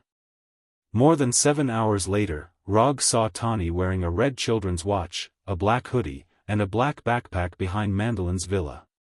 Your new style is quite unique. Compared to Tani's previous outfit, he now looked particularly down-to-earth and approachable. He didn't have the aura of a playboy or a super-rich man at all. This is also a limited edition. It's my friend's sister's.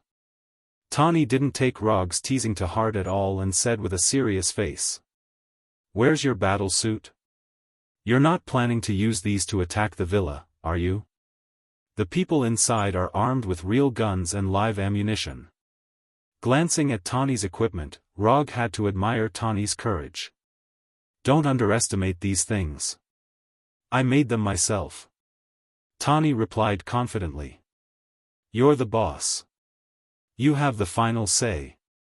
Although the equipment on his body was slightly rough, the things made by Tani himself were never bad. I haven't seen you for a while and you've started wearing contact lenses. Why don't you do a manicure too? Tani began to fight back. These are not contact lenses, these are real eyes. This is the attitude that Tani should have, and Rog nodded with relief. Don't talk nonsense. Do you want to do it or should I? Tani pointed to the guards in the villa and said. You're so well prepared. It would be unreasonable if I don't let you do your best.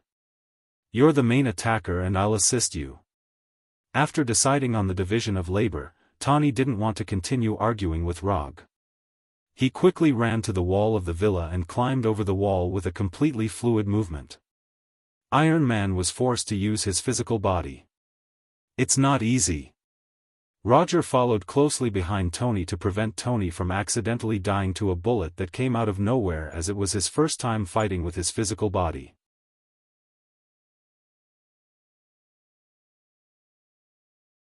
Chapter 170.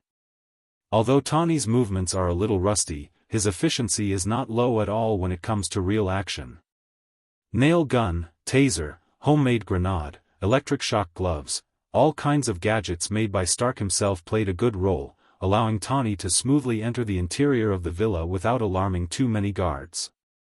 I didn't know that you had specially trained. Rog has always kept a distance of about 2 meters from Tani, protecting Tani while observing Tani's fighting skills. Without the Iron Man armor, I am also Iron Man. Tani replied with great confidence. Perhaps it's because he's too confident, or maybe it's because he lacks experience in close combat. Tani didn't find out that the guard who was stunned by him was only stunned for a few seconds. Tani didn't notice the awakening of the guard, but Rog wouldn't make such a low-level mistake like him. Sneer. Just as the guard pulled out the pistol from his waist, a flying Thor kunai flew in front of him like lightning and cut his neck directly. At the moment when he killed the guard with the flying Thor kunai, Rog also used body flicker to come behind the guard and grab the guard who was about to fall forward. You are too careless. It was not until this time that Tani discovered that the guard had woken up. He has more fat in his body and has a higher electrical resistance, so he woke up faster.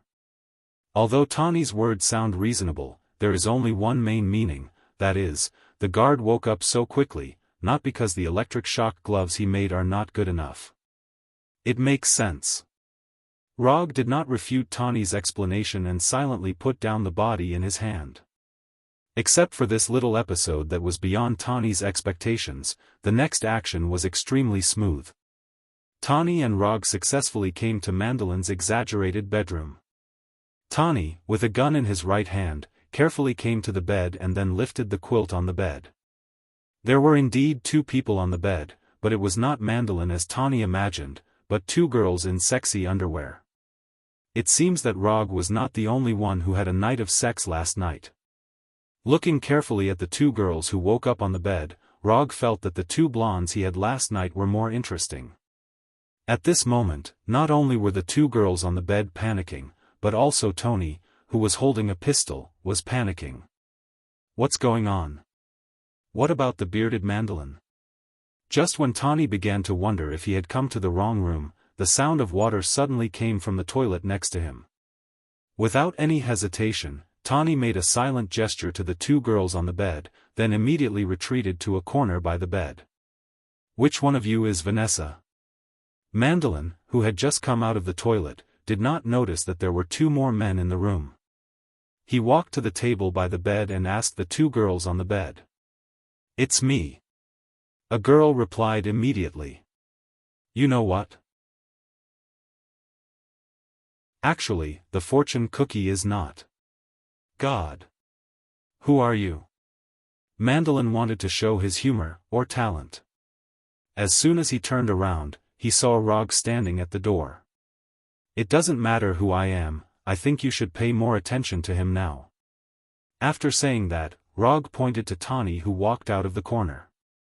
Looking in the direction Rog pointed, Mandolin saw Tani who was pointing a pistol at him with a puzzled look on his face. Don't move. I won't move. Mandolin raised his hands for the first time. Take whatever you want, these guns are fake because those bastards didn't dare to give me real guns. Mandolin suggested with a sincere face. What? At this time, Tani's intelligent brain was immediately filled with doubts. Then why don't you take these 2 girls away? Mandolin continued to suggest. Enough. You are not Mandolin, where is the real Mandolin?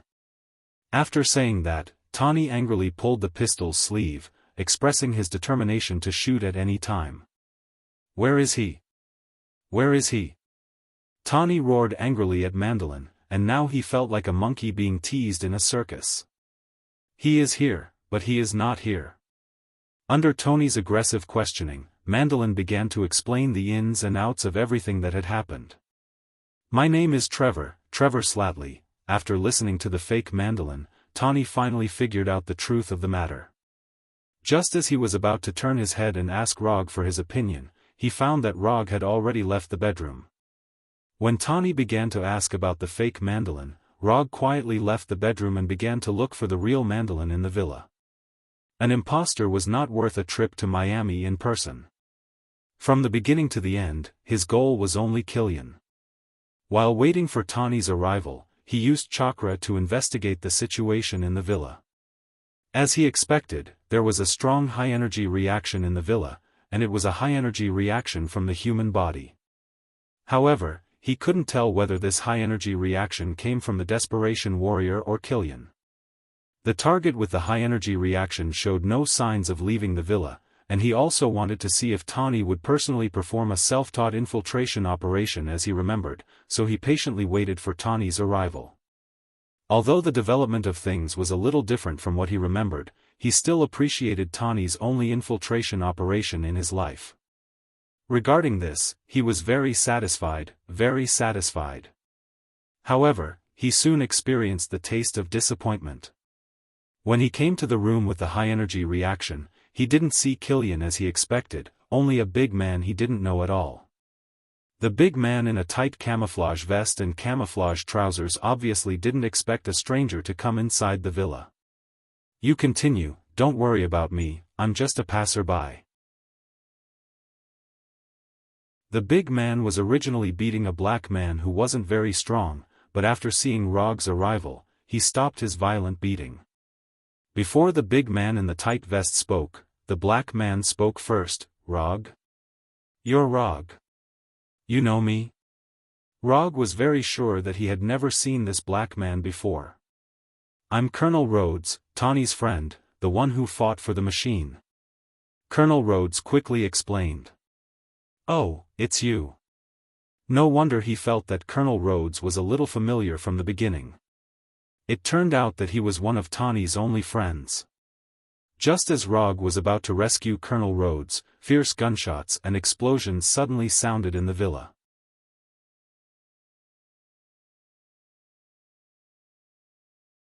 Chapter 171. With the sound of gunshots and explosions, the big man in tights who was beating Colonel Rhodes also decisively attacked Rog.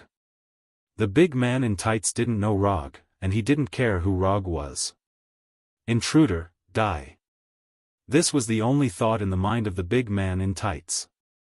When the big man in tights rushed towards himself like a cheetah, Rog slowly took out the flying Thor kunai. Rog's action of taking out the flying Thor kunai was not fast at all, and even Colonel Rhodes, who was tied to the iron frame, could see it clearly. But for some reason, when the big right palm of the big man in tights was about to grab Rog's neck, the flying Thor kunai stabbed the big man's palm first. Sneer. The flying Thor kunai pierced the big man's right palm without any suspense. How did he do it? His right palm was pierced through, but the first thing that appeared in the big man's mind was not that he was injured, but how did Rog do it? How could I be hit by that kind of slow movement? This is not scientific, it is not scientific at all. Although it was a little unbelievable, the big man in tights had to admit the fact that he was injured. Under normal circumstances, the injured big man in tights should choose to retreat immediately, and then prepare for the second wave of attacks.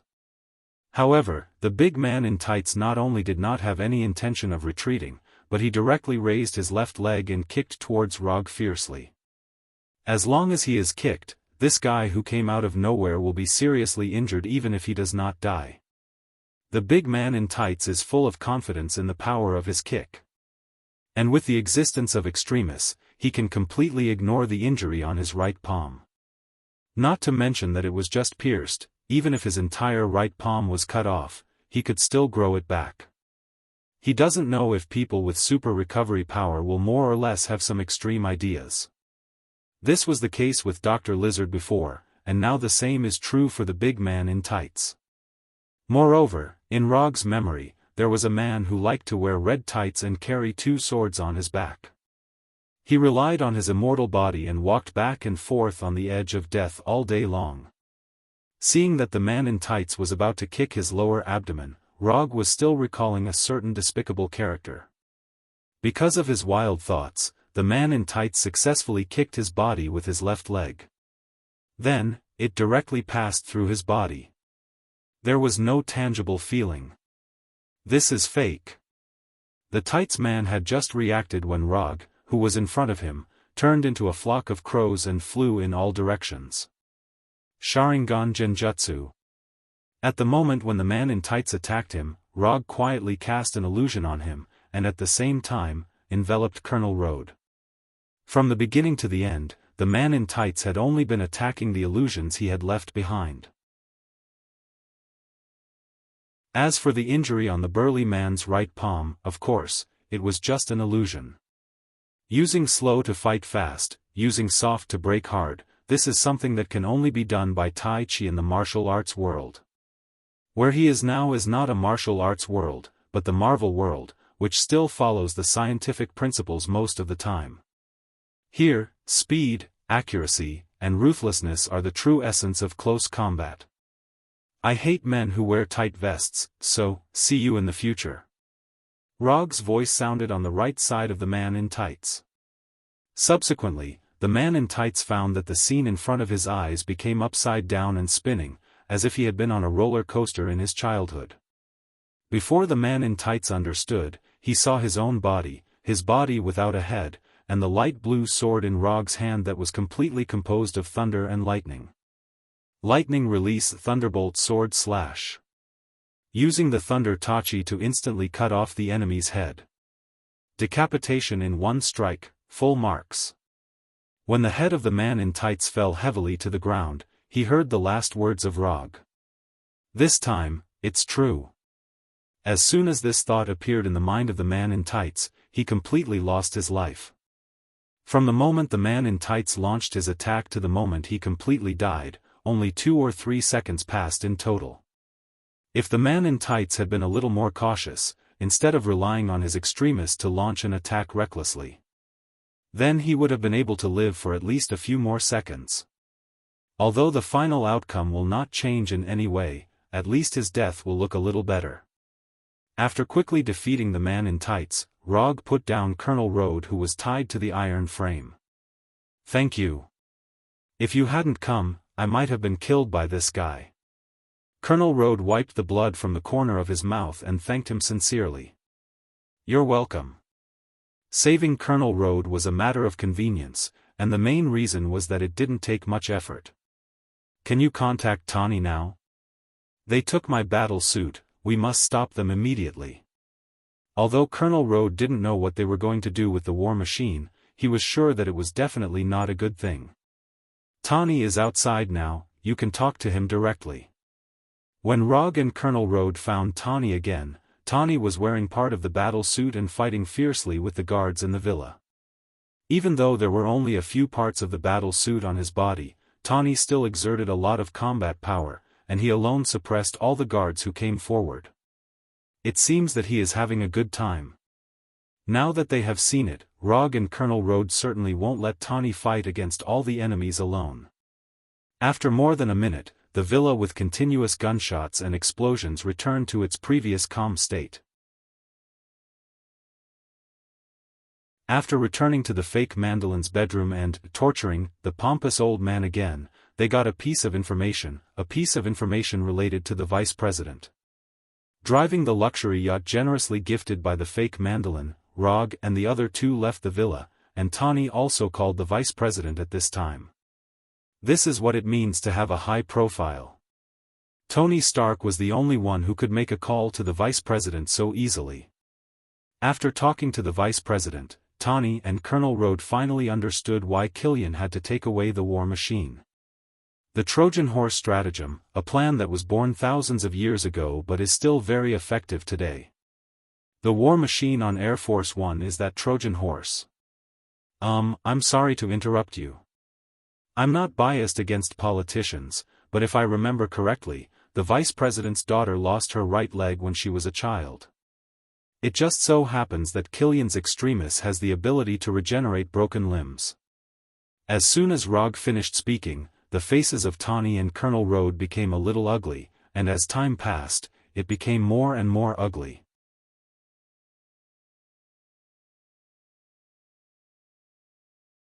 Chapter 172. Tawny and Colonel Road are not political idiots. If they still can't connect the dots, Rog will seriously doubt their IQ. The vice president and Killian have good reasons to cooperate, and this also explains why Mandolin can launch so many terrorist attacks in the United States. According to the current situation, there are only 3 of us left to save the president. Even the vice president is Killian's partner, which means that they can't get any official help. The President of the United States has been reduced to the point where only 3 people can save him. He doesn't know if this is the misfortune of President Ellis or the honor of Rog and the other 2. Let's not worry about that for now. I'll let Mark 42 go to Air Force One and take a look. After that, Tony controlled the Mark 42 Prodigal to fly toward Air Force One. When Mark 42 set off, Tawny and Colonel Road turned to look at Rog at the same time. "Why are you looking at me? I can't fly, I'm a ninja, not Superman." "Are you kidding me? I don't want to go to Air Force One, I'm not an American." The rescue operation of Mark 42 was similar to what Rog expected. Tawny didn't find any trace of President Ellis on Air Force One, nor could he prevent the explosion of Air Force One. However, under his control, the Mark 42 Prodigal successfully rescued the 13 government personnel from the crash. Then, Mark 42 was hit by a passing truck and fell apart. Although it was only remotely controlled, the sudden impact still made Tawny in the cabin involuntarily close his eyes. Fortunately, it was only remotely controlled, otherwise, he would be the one who was hit now. Tawny just sighed. Colonel Road opened the cabin door and said, "Brother, I want to hear some good news. They are all safe, but I didn't save the president." Tawny reported his results honestly. "You can't save the president with a combat suit, then Rog and I have no chance without a combat suit. Colonel Road couldn't help but grumble, and then he sighed. After hearing Colonel Road's words, Rog, who was lying on the sofa with his eyes closed, opened his eyes. Wait, what does this have to do with me? I don't have to wear a combat suit. It's just you who is weak, don't drag me in. However, Rog didn't say these words in the end, but turned to look at Tani. Your remote control system is pretty good, how about installing a set for my Mark III? Mark III doesn't have the corresponding receiving and operating equipment, what do you think? Tani answered without looking back. Then you can upgrade the Mark III in my hands. For example, change the energy system, weapon system, and operating system to the Mark 42. A free commission for upgrade, do you want to think about it? Although Roger would not wear the Mark III in battle, it did not affect his intention to upgrade it. Even if the new is the new model, the old model is, the new model is the old model. Then you might as well ask for a set of Mark 42. I don't mind, as long as you're willing. Tani is now more and more regretting why he took Mark III as a stake in the battle. It's all because he was too young and fell into Rog's trap. The longer he knows Rog, the more Tani feels that Rog was premeditated to seduce him. Whether it was the appearance of Mark III or the words he said later, it was all to deceive Mark III in his hand. Every time he thinks of this, Tani still has some faint heartache. Mark III fell into the hands of a person who doesn't know how to cherish it at all. According to J.R.V.I.'s observations over the years, the set of Mark III in Rog's hand has never sent back a starting signal. This also means that Rog purely regards Mark III as a decoration. One of the proudest works in my life is actually regarded as a decoration. This is simply, forget it, don't think about it, it's easy to get angry if you think too much. Tani glanced at Rog with a slightly angry look, then gave J.R.V.I.'s the order to execute the robot party and let J.R.V.I.'s begin to locate the signal of the war machine. The prototype of the war machine was the Mark II originally built by Tani. Although it was modified later, it was also modified by AIM Pioneer technology. But this didn't affect J.R.V.I.'s precise location of the war machine's signal. It didn't take long for J.R.V.I.'s to locate the location of the war machine. A port in Fort Lauderdale. It was only a few dozen kilometers away from Miami, which was not very far. Not long after nightfall, Rog and the other two sailed from Miami to the port where the war machine was located. The president is now wearing the war machine and hanging above the oil tank. They are going to burn him to death. After moving forward secretly in the port for a while, Colonel Road was the first to discover President Ellis. A Viking-style funeral. A public execution. Tani immediately guessed Killian's intention. At this time, Tani was not wearing the latest Mark 42 armor. The Mark 42, which was knocked apart by the truck, was still trying to assemble itself. Yes, burned to death by oil. They are surrounded by their guards, and we can't sneak in quietly. After observing the surrounding situation, Colonel Road said helplessly. Have you forgotten that I'm a ninja? Infiltration is my specialty. Although Rog has told them more than once that he is a ninja, they don't know why they always ignore this point. You know, he is the only serious ninja in the world who can use mysterious ninjutsu. Ninja? Sneak in? Colonel Road and Tani looked at each other tacitly, then shook their heads at the same time. They don't know if other ninjas are good at sneaking, but Rog is definitely not the kind of ninja who is good at sneaking. And in their view, Rog is not a ninja at all. In order to prove my level of sneaking, and at the same time to correct your wrong ideas, I need to personally demonstrate what a ninja sneaking method is. As soon as the voice fell, Rog disappeared directly in front of them, leaving only a weak light blue current. In fact, whether Tani agrees or not, he will use his own way to sneak in. Because in this port, he sensed a high-energy reaction signal that was so strong that it can't be ignored. "Kyrian, I've finally found you." Just as Tawny and Colonel Road were looking for Rog's trace, a huge thunder suddenly sounded and instantly spread throughout the port. Raiton, lightning palm.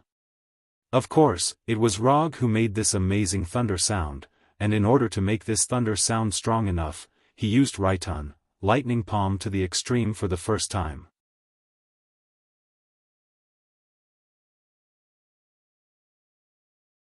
Chapter 173. What is he doing? Is he crazy? Tawny and Colonel Road were used to big scenes, but Rog's operation still made them confused. Didn't he say he was going to sneak in? Didn't he say he was going to hide his whereabouts? What kind of sneak is this? What's the difference between this and knocking on the door? Looking at Rog, who pointed his palm directly at the night sky and continued to release lightning, Tawny and Colonel Road suddenly regretted working with Rog. But they soon discovered the benefits of Rog's amazing operation. There were originally a large number of guards gathered around President Ellis, guarding every corner and passage. But with Rog's grand entrance, the tight defense circle built by these guards had a lot of loopholes. As long as one wasn't deaf or blind, they could see Rog standing on the main road with lightning constantly released from his palm. The guards quickly adjusted their positions and aimed their guns at Rog on the main road. As long as Killian gave the order, the dozens of guards present could instantly turn Rog into a hornet's nest. Tawny and Colonel Road didn't speak. They silently looked at each other, then carefully walked toward President Ellis. "Killian, don't hide, I know you're here. Come out and play. If you want to control everything behind the scenes, you can't be the real boss," Rog said as he walked, not caring about the guards at all, as if he didn't see the muzzles aimed at him at all. Although his voice wasn't very loud, he was sure that Killian could hear him. Just as he guessed, Killian was watching him through a surveillance screen in a room on the fishing platform. Looking at the completely unfamiliar face on the screen, Killian showed a puzzled expression. "Who is this guy? Where did he come from? How did he know my plan?" Although Killian didn't know Rog, he knew that Rog wasn't the kind of existence that could be dismissed at will. Rog's thunder palm just released left a very deep impression in his heart, and it also made him think of someone not to be trifled with. No, he couldn't be the Masked Man. The Masked Man had always been active in New York, and I had never provoked him. There weren't many people who could release lightning. Including the fact that he knew Tony Stark, the Masked Man was the only one who could do it. However, Killian still didn't think that Rog was the Masked Man in the Avengers. There was no three-tomo mask, no Kusanagi sword that released lightning, and no unreasonably large round fan. Most importantly, his eyes were completely different from the Masked Man's. Although Killian had no intention of provoking the Masked Man, it didn't mean that he would ignore his investigation. After pondering for a few minutes, Killian finally left the room and decided to meet Rog face to face. Just as Rog had said, he had always been hiding behind the scenes and had no way of becoming the real boss.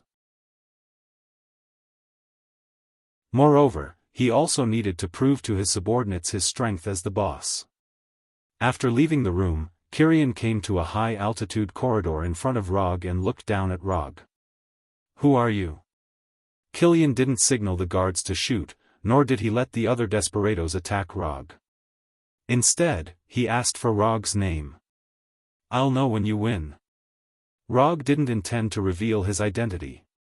Although he didn't wear a mask to hide his identity, it didn't mean that he would tell Killian his name. In that case, go to hell. After saying that, Killian raised his right hand and waved it gently. After seeing his gesture, the guards who had already pointed their guns at Rog didn't hesitate and directly pulled the trigger. Bang bang bang bang bang, fierce gunshots sounded in an instant, and bullets flew toward Rog like a storm. Except for a few monsters with abnormal physiques, not many people could withstand so many bullets with their flesh. Rog's thunder palm was amazing, but no matter how you looked at it, his body didn't look like the kind of monster body that could withstand bullets. Rog indeed couldn't resist the bullet attack, but the problem was that he didn't have to resist these bullets at all. Because these bullets had no possibility of hitting him at all. He didn't directly use the body flicker technique or fly Thor to avoid these bullets as he was good at in the past. Instead, he stayed in place and let the bullets fly toward him. Lightning release, Thundercoat protection. At the moment when the guards fired, Rog also used the only lightning release defensive ninjutsu he had developed.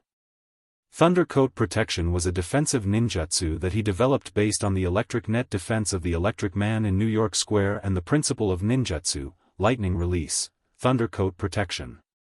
Whether it was a long-range attack or a close-range attack, Thundercoat protection can play an amazing effect. Hundreds of bullets came near Rog one after another, and then were blocked by the invisible Thundercoat. The metal bullets instantly disintegrated and then completely dissipated. When he wasn't facing an attack, the lightning cloak was like an invisible barrier. Only at the moment of the attack would the invisible lightning cloak ripple, revealing its existence. Gunshots kept ringing, but no bullet could penetrate the defense of Thundercoat and cause damage to Rog. Roger stood on the main road like a target, allowing the guards to attack him. At the same time, he used his actions to silently mock them for their weakness. Even if I stand here motionless, you can't hurt me at all. You are just ants. It didn't take long for the sound of magazines being emptied, and the gunshots weakened and finally disappeared completely. Kyrian, it seems that I have overestimated you. I thought that you would be more domineering after being transformed by extremists. I didn't expect that after so many years, you are no different from the coward standing on the roof 13 years ago. Rog mocked Kyrian presumptuously. He wanted Kyrian to be angry, the angrier the better. The angrier Kyrian is, the more fun he can have. After hearing Rog mention the roof 13 years ago, Kyrian's face finally changed, became gloomy, and his skin began to turn slightly red. That day was the day that changed his life, and it was also his most humiliating day. Kyrian didn't speak, but silently took off his suit jacket, and then jumped down from the high-altitude aisle and landed directly on the main road. Although he has been transformed by extremists, he will still be injured if he jumps from this height. However, he doesn't care about this. Extremists will repair the injuries on his body, and all he needs to bear is the pain. And he has long been accustomed to pain.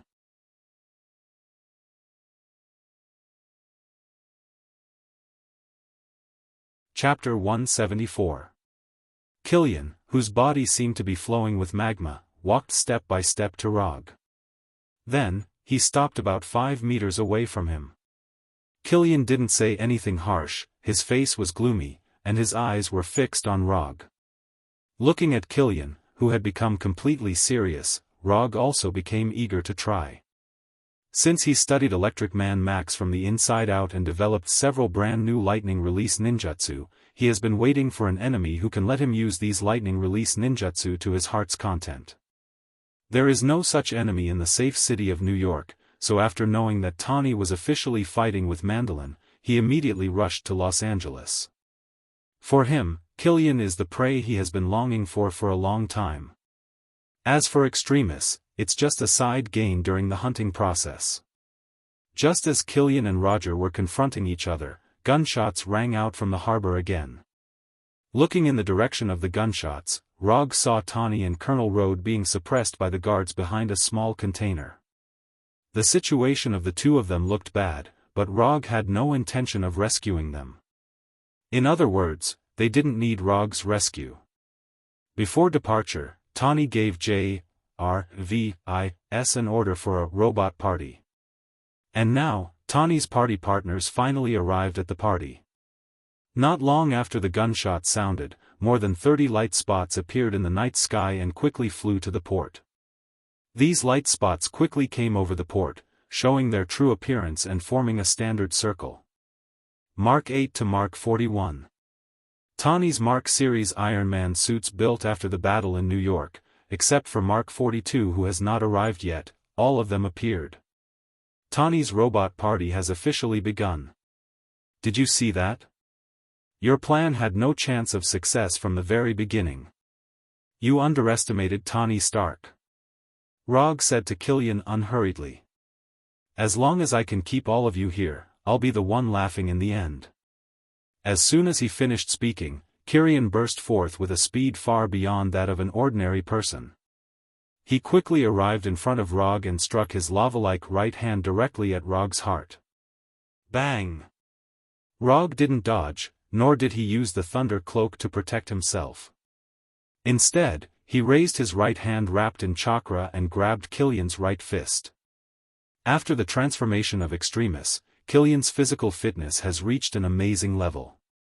Especially when Extremis is stimulated, his magma-like right fist can instantly penetrate a steel plate. Even the Iron Man armor carefully built by Tony can't stop the high temperature of his right fist that is enough to melt steel. However, the high temperature that could instantly melt steel into molten iron did not cause any damage to Rog's right palm. The light blue chakra wrapped in Rog's right hand not only gives him stronger strength, but also isolates the high temperature emitted by Killian's right fist. You want to burn through my chakra with high temperature? Try again in your next life. Seeing that the situation was not good, Killian just wanted to withdraw his right fist, but Rog suddenly turned his palm into a claw and firmly grabbed Killian's fist. You want to leave? It's not that easy. Lightning release, lightning palm. With a thought, bolts of lightning appeared on Rog's right hand. Before Killian could do anything, more than a dozen lightning bolts as thick as a wrist shot out wildly from the palm of Rog's right hand. Boom! A violent thunder that was no weaker than the previous one sounded, and Killian, who was red all over, was sent flying like a bullet out of the barrel. The lightning released by lightning palm instantly broke Killian's right arm, and at the same time, left a few fist-sized holes in his magma-like body. Before Killian, who was sent flying by lightning palm, landed on the ground, his lost right arm and the hole in his body began to quickly repair with the help of Extremis. These injuries can't defeat me with Extremis. The final winner must be me. Just as these thoughts emerged in Killian's mind, he saw Rog's right hand again. Lightning body flicker. Rog instantly appeared in front of Killian. How can he be so fast? Killian was destined not to get the answer he wanted, and now he was not qualified to consider these questions. Rog's right hand, which had just released lightning palm, grabbed Killian's neck. Lightning discharger, 30 million volts. Hundreds of electric currents visible to the naked eye instantly enveloped Rog and Killian in his hand, and the blazing electric light made the entire port as bright as day. The pain was indescribable. Every inch of his skin was in excruciating pain. Destruction and rebirth emerged at the same time in Killian's body. When dealing with Killian's men, 1 million volts was enough to decide the outcome. But in the face of Killian, the most highly modified Extremis fighter, 30 million volts of terrifying current still couldn't kill him with a single blow. The gap in strength between his men and his boss was vividly displayed. What surprised Rog even more was that even in such a painful situation, Killian still gritted his teeth and did not let out a scream for mercy. Although they were in different positions, Killian's terrifying endurance still made Rog involuntarily admire him. It's nothing to be cruel to others. Being cruel to yourself, that's a real ruthless person.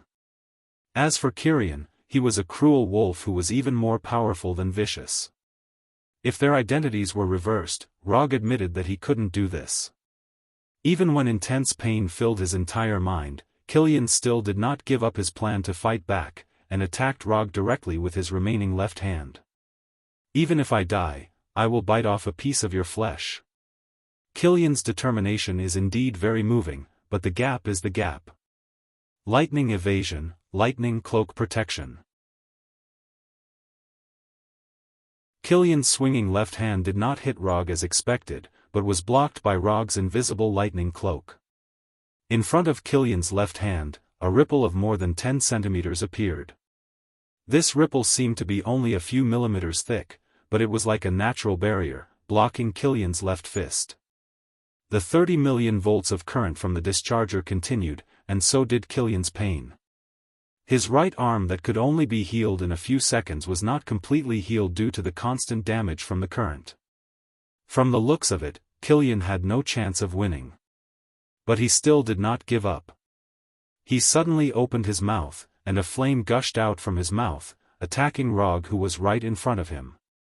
Unlike his left fist, this sudden flame successfully broke through the invisible lightning cloak and arrived in front of Rog.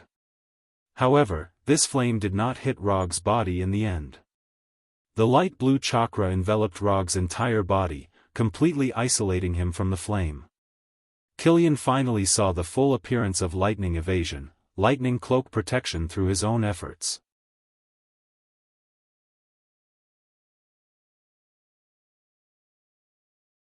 Chapter 175. If this ninjutsu could only defend against physical attacks such as bullets and fists, then this ninjutsu would not have become the only lightning-release defensive ninjutsu developed by Rog. Rog is an adult, and for an adult, there is no choice but to take them all. Whether it is a physical attack or an energy attack, the lightning cloak can defend all of them. The outer layer of the lightning cloak, which is invisible to the naked eye, is mainly responsible for defending against physical attacks. Inside the lightning cloak, there is a layer of chakra armor that specializes in defending against energy attacks. The lightning cloak plus the chakra armor is the real lightning release, lightning cloak. Lightning palm, lightning discharger, lightning sword draw, and lightning cloak. This is the scientific research result obtained by Rog after carefully studying Electric Man Max. The flame spewed out by Killian only lasted for a few seconds before dissipating. Before the flames completely dissipated, Killian already knew that his flame attack still did not cause any damage to Rog. The gap is too big. Killian, who was constantly eroded by a strong electric current, showed a helpless wry smile. All the counterattacks were declared a failure. Killian couldn't help but think of the night 13 years ago again, the night when everyone was celebrating while he tasted the pain alone on the roof. However, even in this desperate situation, Killian still has no intention of giving up. He still has one last trick. An attack that can only be used once in a lifetime. Self-explosion. Pushing extremists to the extreme, overheating himself, thereby creating a terrifying self-explosion with a temperature as high as thousands of degrees. This kind of overload self-explosion was originally a flaw that extremists had not been completely perfected. But at this time, it became Killian's last trump card. Although he will definitely die after self-explosion. But now he obviously won't care about this. Instead of being electrocuted alive, it is better to take the initiative to self-destruct. At least in this way, he can die with more dignity. Rog noticed that Killian wanted to self-destruct. Just when he was considering whether to continue to increase the power of lightning discharger, or use lightning sword draw with his left hand to directly cut off Killian's head, Killian, who was grabbed by the neck by him, was suddenly bounced out by a powerful force. This sudden attack was not directed at Rog, but directly at Killian in his hand. However, what really surprised him was not the sudden appearance of this attack, but the power attribute of this attack. Is this gravity? Rog has never fought with an enemy who can control gravity, so he is not very sure whether this attack comes from gravity or not. Killian was sent flying by this attack that came out of nowhere. The terrifying impact made his already battered body even worse. Although this method of saving him is a bit speechless, he had to admit that this attack allowed him to escape, as he had a chance to do it again as well. After Killian was sent flying, Rog didn't choose to pursue him immediately. Instead, he began to search around. If he guessed correctly, he might be able to find a delicate gadget here. Sure enough, just 3 or 4 meters away from him, there is a circular instrument made of metal, with the overall shape of 2 movable rings intertwined together. In the middle of this instrument, which is only 2 or 3 centimeters in diameter, there is a small piece of black substance that looks like oil. At first sight of this instrument, Rog recognized its origin. The small gravitational proton instrument was built by Ian Queen's Queen Group. The black substance inside is the gravitational proton that can control gravity. Nine-headed Hydra, interesting. Since the last time he mentioned that he wanted the first item of 084, the obelisk, Hydra has never contacted him or appeared in front of him again. As a result, after disappearing for several months, Hydra emerged and stood on the opposite side of him. The ambitious Hydra will not let go of any opportunity to strengthen themselves, and Killian's Extremis perfectly meets their requirements. While Rog was looking for the small gravitational proton instrument, Killian did not waste this rare opportunity. He dragged his body, which had not fully recovered, and walked towards the laboratory on the fishing platform without looking back. Killian didn't know who saved him, but he didn't have time to think about it now. When Rog silently put away the small gravitational proton instrument in his hand, Killian had already run to the door of the laboratory and then disappeared from his sight. Logue did not care about Kyrian. No matter what, Kyrian would not be able to escape from him tonight. He has firmly remembered the energy characteristics of Killian's body. Unless Killian can cast a portal like Camartage Sorcerer, he won't have any chance to leave. Although Hydra's people hid well enough and were careful enough when launching attacks, their caution was destined to be meaningless. Chakra perception. Rog instantly confirmed the location of everyone on the dock. Excluding Killian's men and Colonel Tawny Road, the rest are naturally Hydra's people. As for whether these life energy signals will be ordinary people on the dock, this is a question that doesn't need to be considered at all. No ordinary person will stay on the dock at this time, unless he has some ulterior motives. 3 people in a team, a total of 9 people. After determining the number and location of Hydra, Rog suddenly had a small plan. When dealing with Electric Man, he deliberately exchanged 2 ninjutsu, for Symbol's Seal and King Kong's Seal from the system. But because of Electric Man's disappointment, he didn't use King Kong's Seal. However, at this time, he suddenly had the idea of using King Kong's Seal. There are a total of 9 people, so 9 chains are enough. With a thought, 9 golden chakra chains emerged from Rog's back, flying behind him like 9 tails. The number 9 has a different meaning for ninja. 9 symbolizes cheating and strength.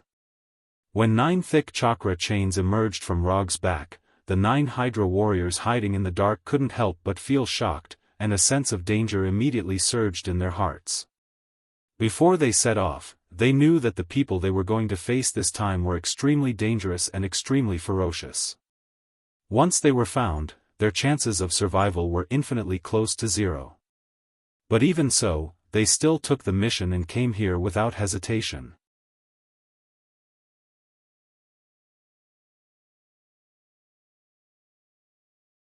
Chapter 176.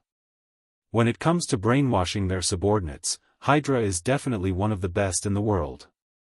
Even S.H.I.E.L.D., which has the name of a justice organization, is far inferior to Hydra in this regard. The last time Rog encountered such a loyal enemy was when his hand was still alive. Unfortunately, his hand was still gone in the end, and it was because of him. He didn't know which one was more thorough in brainwashing, the ninja of the hand or the Hydra agents. An idea suddenly popped up in Rog's mind as he manipulated the 9 tail-like chakra chains behind him. Although he didn't know where his thoughts were at this time, the 9 golden chakra chains attacked 9 enemies in 3 different directions like lightning. Judging from the strength of the 9 Hydra agents, using the King Kong blockade to deal with them would be a waste of chakra. However, Rog didn't care about this at all.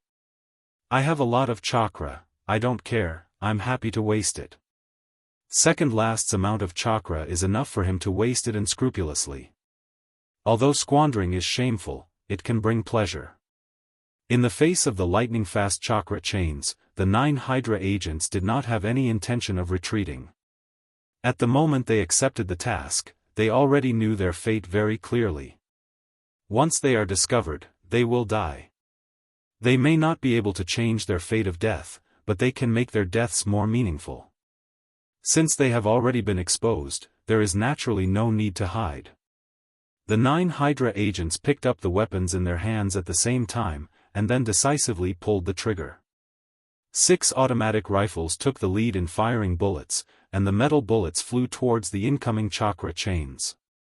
Then, 3 rocket launchers that looked like rocket launchers but were more technologically advanced than rocket launchers also launched an attack towards Roger.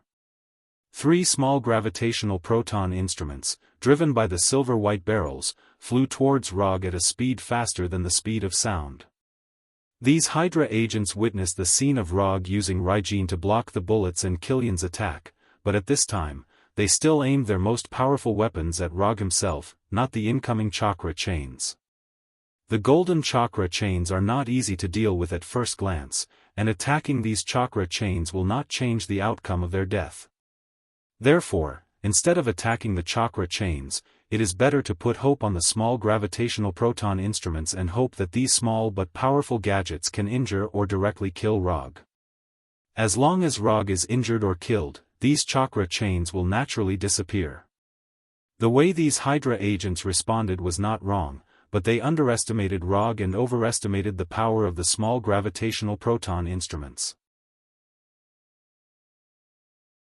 It took less than a second for these small gravitational proton instruments to fly in front of Rog, and then they were blocked by the invisible Raijin.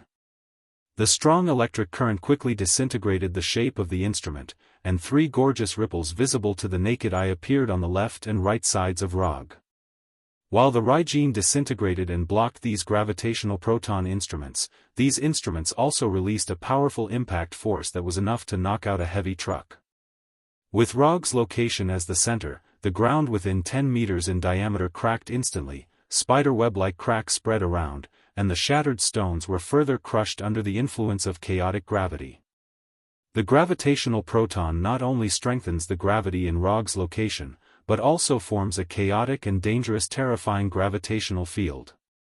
If it was an ordinary person, they would have been crushed into a disgusting mass of meat at the moment the gravitational field was formed.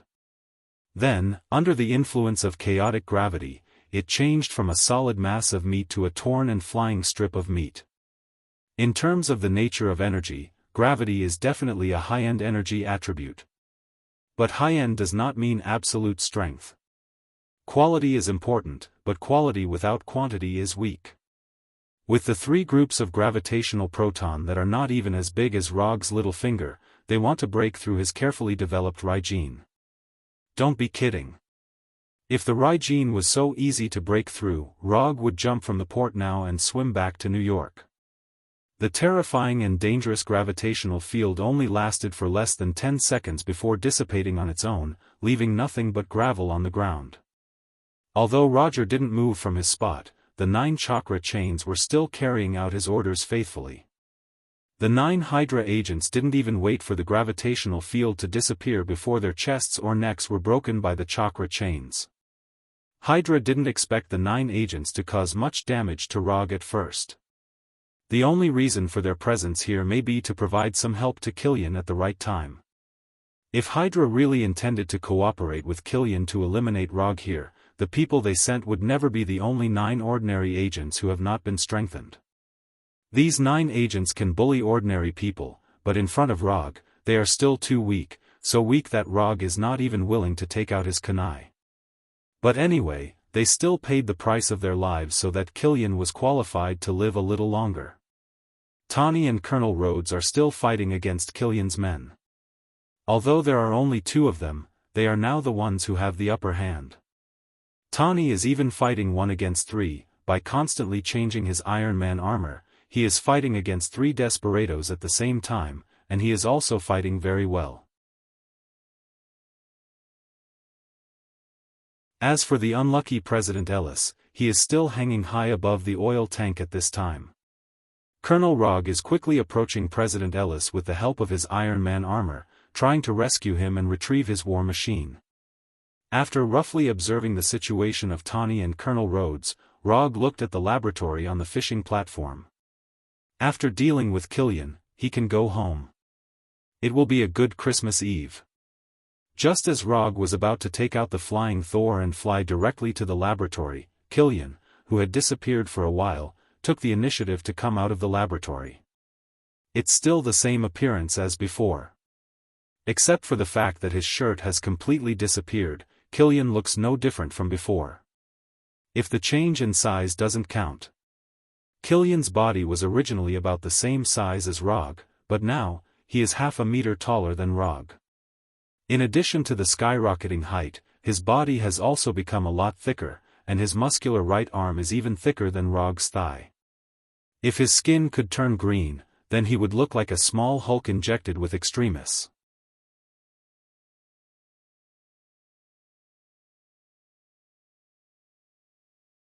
Chapter 177. Second Enhancement. That's interesting. Although Rog didn't witness what Killian did in the laboratory, it wasn't difficult to guess from his current appearance. The brief fight just now, or rather, the one-sided abuse, made Killian fully aware of the strength gap between the two. If he wants to defeat Rog, he must use some extraordinary means. As one of the co-developers of extremis, Killian knows very well what the consequences of injecting an overdose of extremis will be. But now he obviously doesn't care about this. I'm not even afraid of self-destruction, what else can I be afraid of?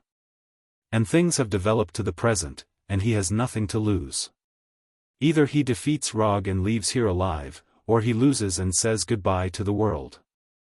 Although our positions are different, I have to say that you are a respectable opponent.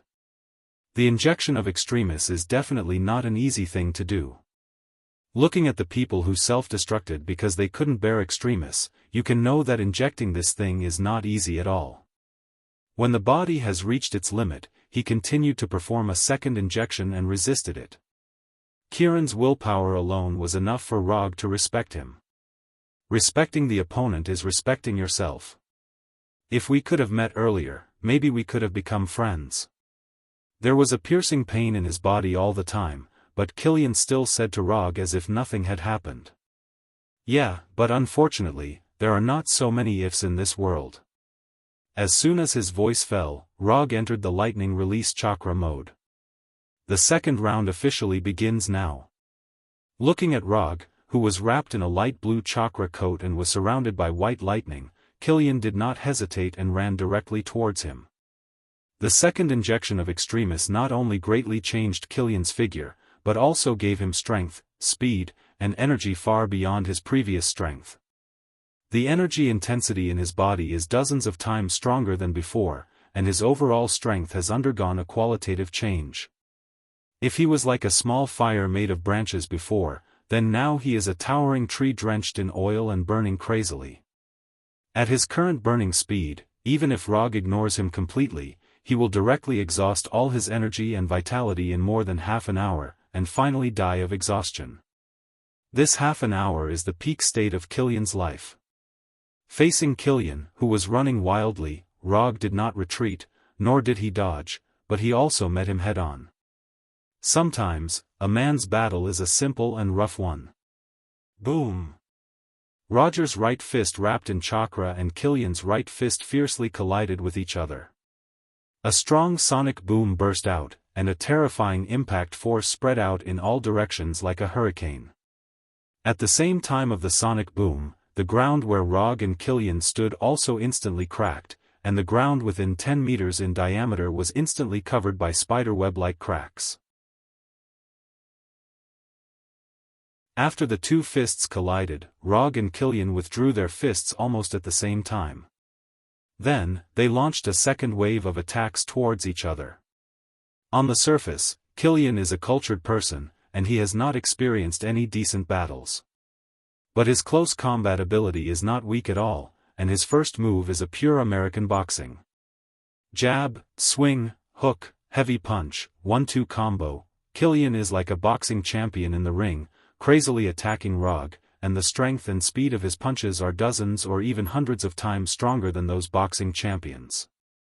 Compared to Killian's pure boxing attacks, Rog's attacks are more unconstrained. Rog does not specialize in a particular school of fighting techniques.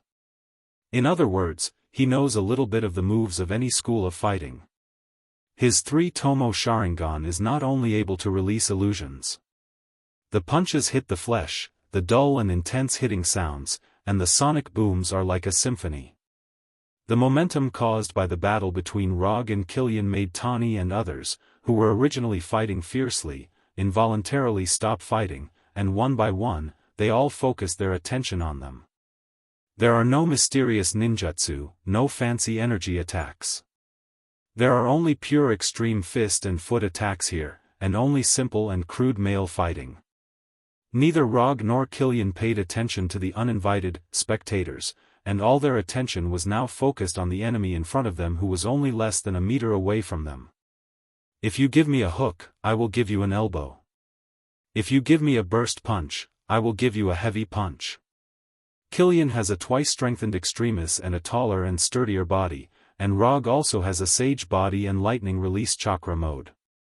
They are like the gladiators in the Colosseum of ancient Rome, staging bloody and primitive wild battles.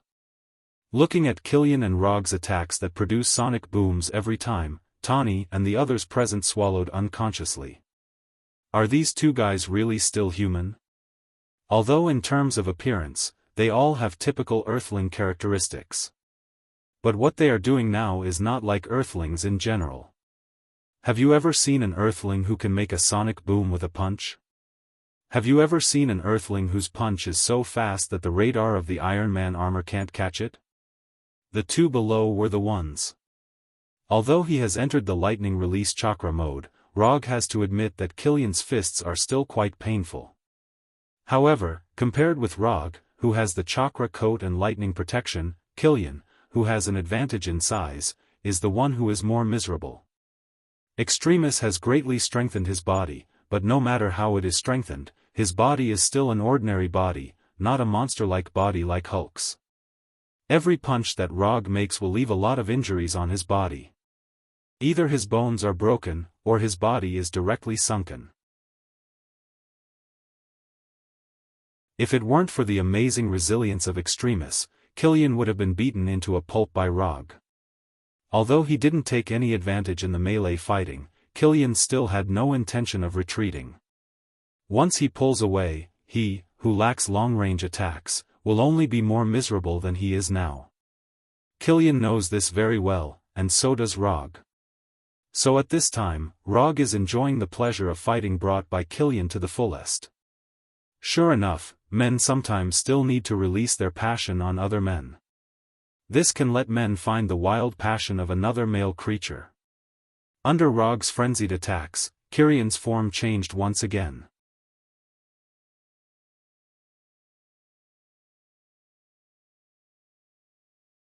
Chapter 178. Previously, Killian only looked like he had lava flowing in his body, but now, he looked like he had lava flowing in his body. Now, Killian was like the legendary lava giant. His skin had turned dark red like lava. Killian's form changed once again, and he emitted a shockingly high temperature. The surrounding temperature also increased by more than 10 degrees Celsius, and it showed signs of continuing to rise. Killian was now using his actions to prove what it meant to burn one's life. Rog also showed his respect for Killian's willingness to risk his life. Monstrous Strength Fist. Ever since he obtained the Monstrous Strength Fist ability, he hadn't used it in a real battle. The enemies he had encountered before either didn't really want to play this kind of close combat with his fists, or were too weak to be worth him using this move. Bang! Rog's right fist was like a heavy artillery shell fired from a main battle tank, and it fiercely hit Killian's chest. In an instant, a fist-sized dent appeared in Killian's chest, which looked like it was made of magma. His ribs also broke without any suspense. This monstrous strength fist, which could shatter a boulder, didn't send Killian flying, but it made him silently retreat a few steps. Your punch isn't strong enough. After taking Rog's monstrous strength fist head-on, Killian's face showed a crazy smile, and he said to Rog with a ferocious expression. As soon as his voice fell, Killian rushed in front of Rog, and his lava-like right fist directly hit Rog's head. Even if he was in lightning chakra mode, even if he had the body of an immortal. If Killian's fist hit his head, even if Rog wasn't seriously injured, he would have a severe concussion. Of course, the premise was that Killian's right fist could hit Rog's head.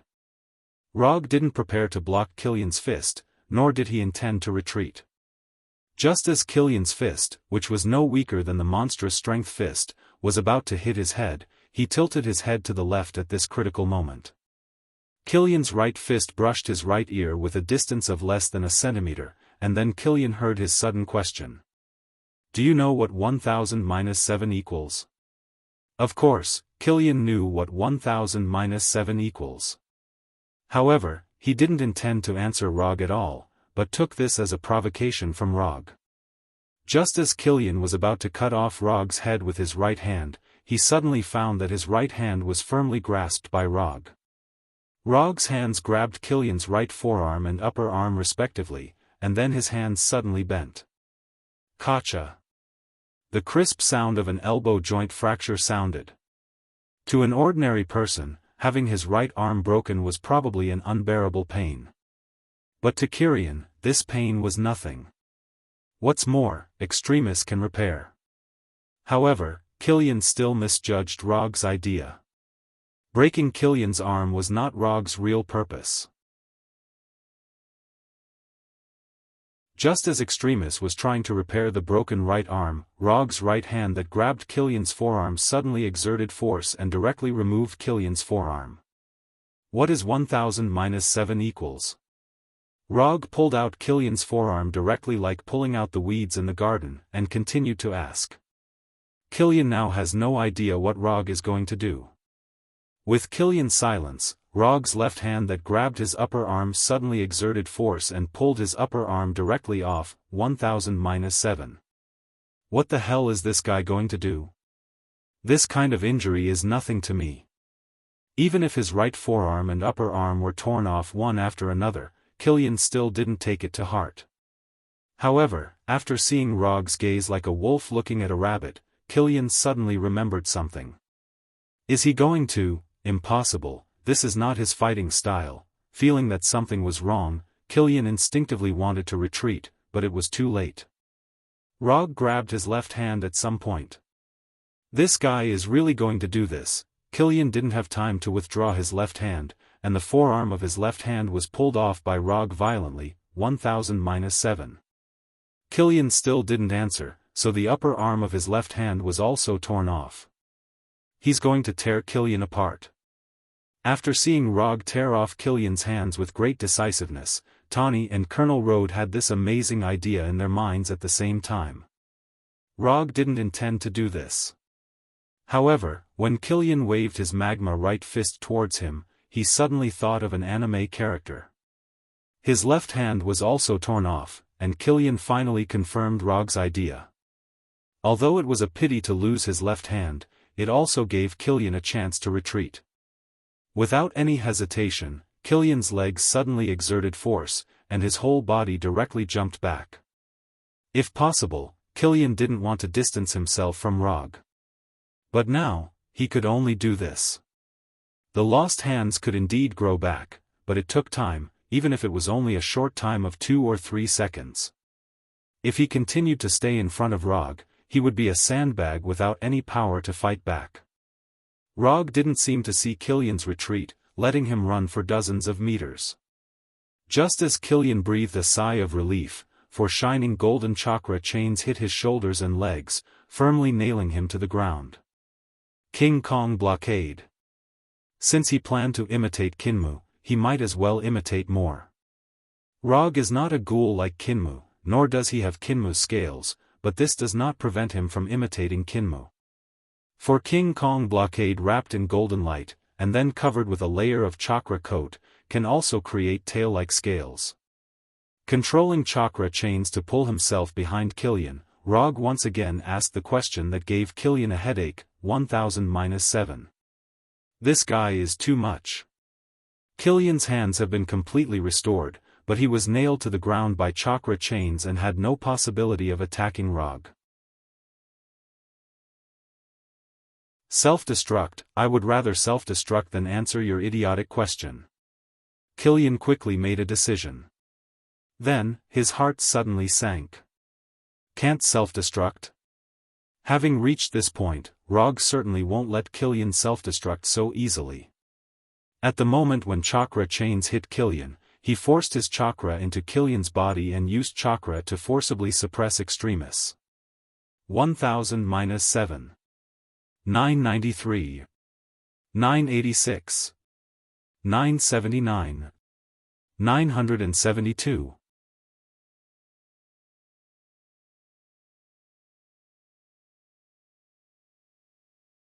Chapter 179. Training is a skill. No matter how strong a person's will is, as long as you find the method, you can train them to become what you want. Of course, Killian's willpower is needless to say. He is a ruthless person of the new generation. Originally, Rog had planned to use the valuable training experience he had gained from the Abomination and the Electric Man in front of Killian. Unexpectedly, Killian decisively chose to obey after discovering that his last trump card had self-destructed and disappeared. Although he wasn't sure if Killian really had a mental breakdown or chose to obey strategically, it didn't affect Rog's good mood at this time. After a round of intense hand-to-hand combat, they completed a rather satisfactory reenactment of the famous scene. What's there to be dissatisfied with on this Christmas Eve? As for President Ellis, who was hanging above the oil tank. What does that have to do with me? I'm not an American.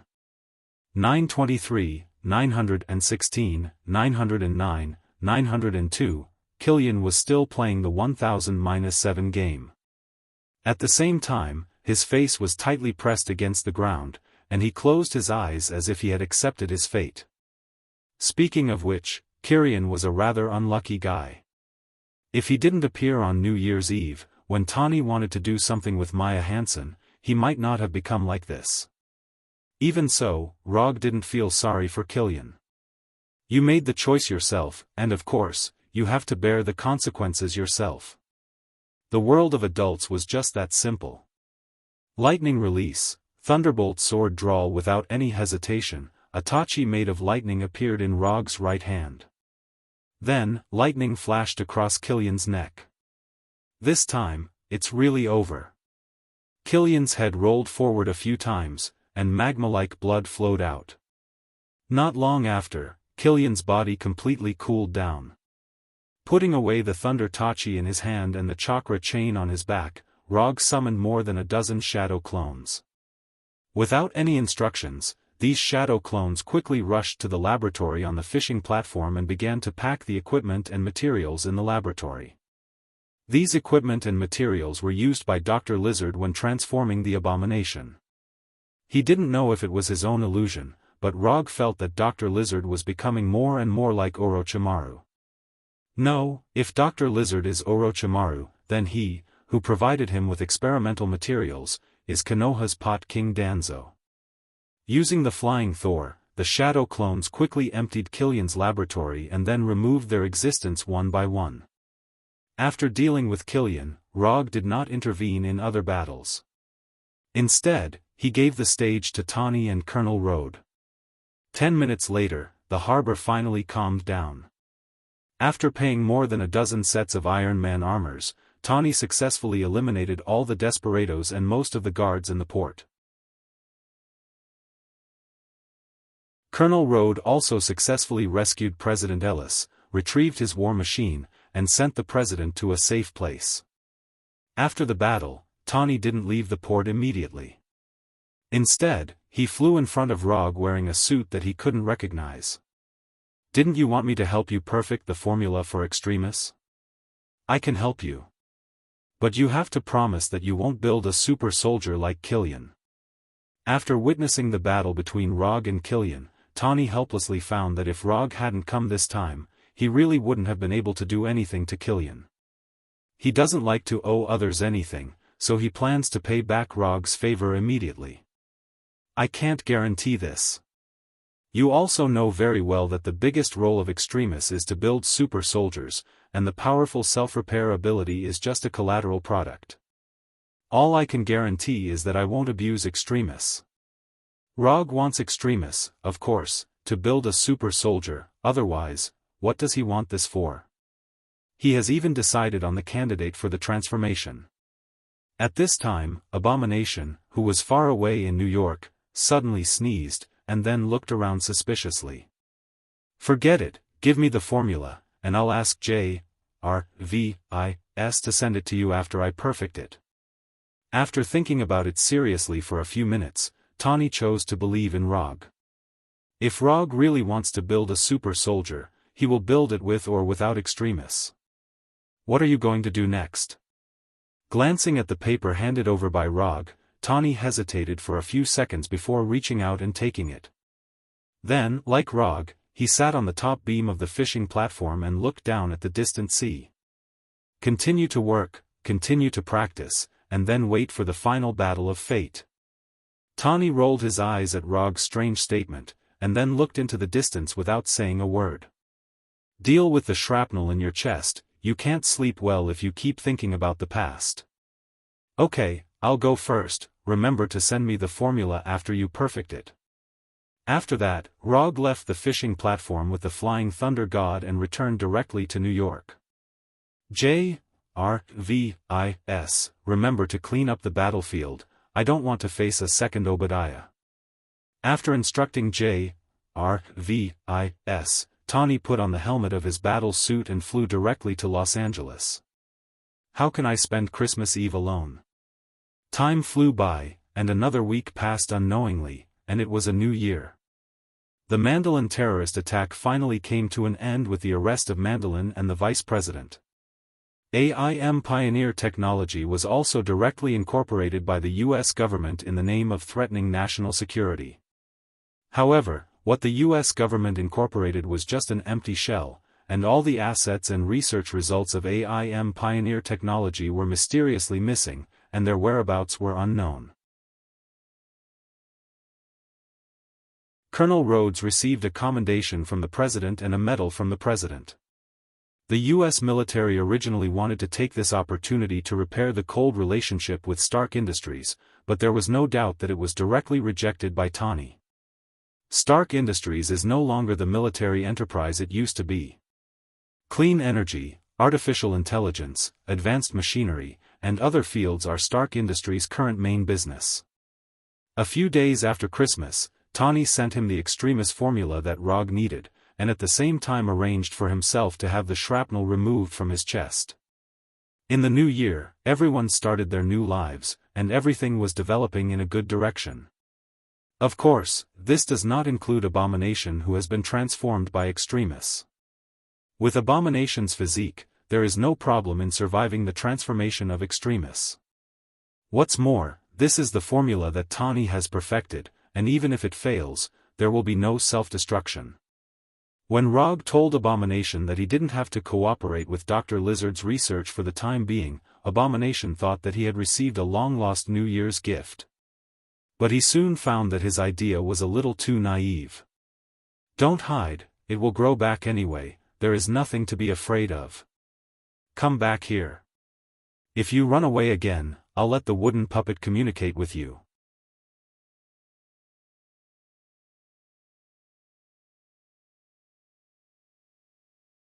Chapter 180. Since Abomination received the extremist transformation without sequelae, Rog and Dr. Connors have been in a better mood day by day.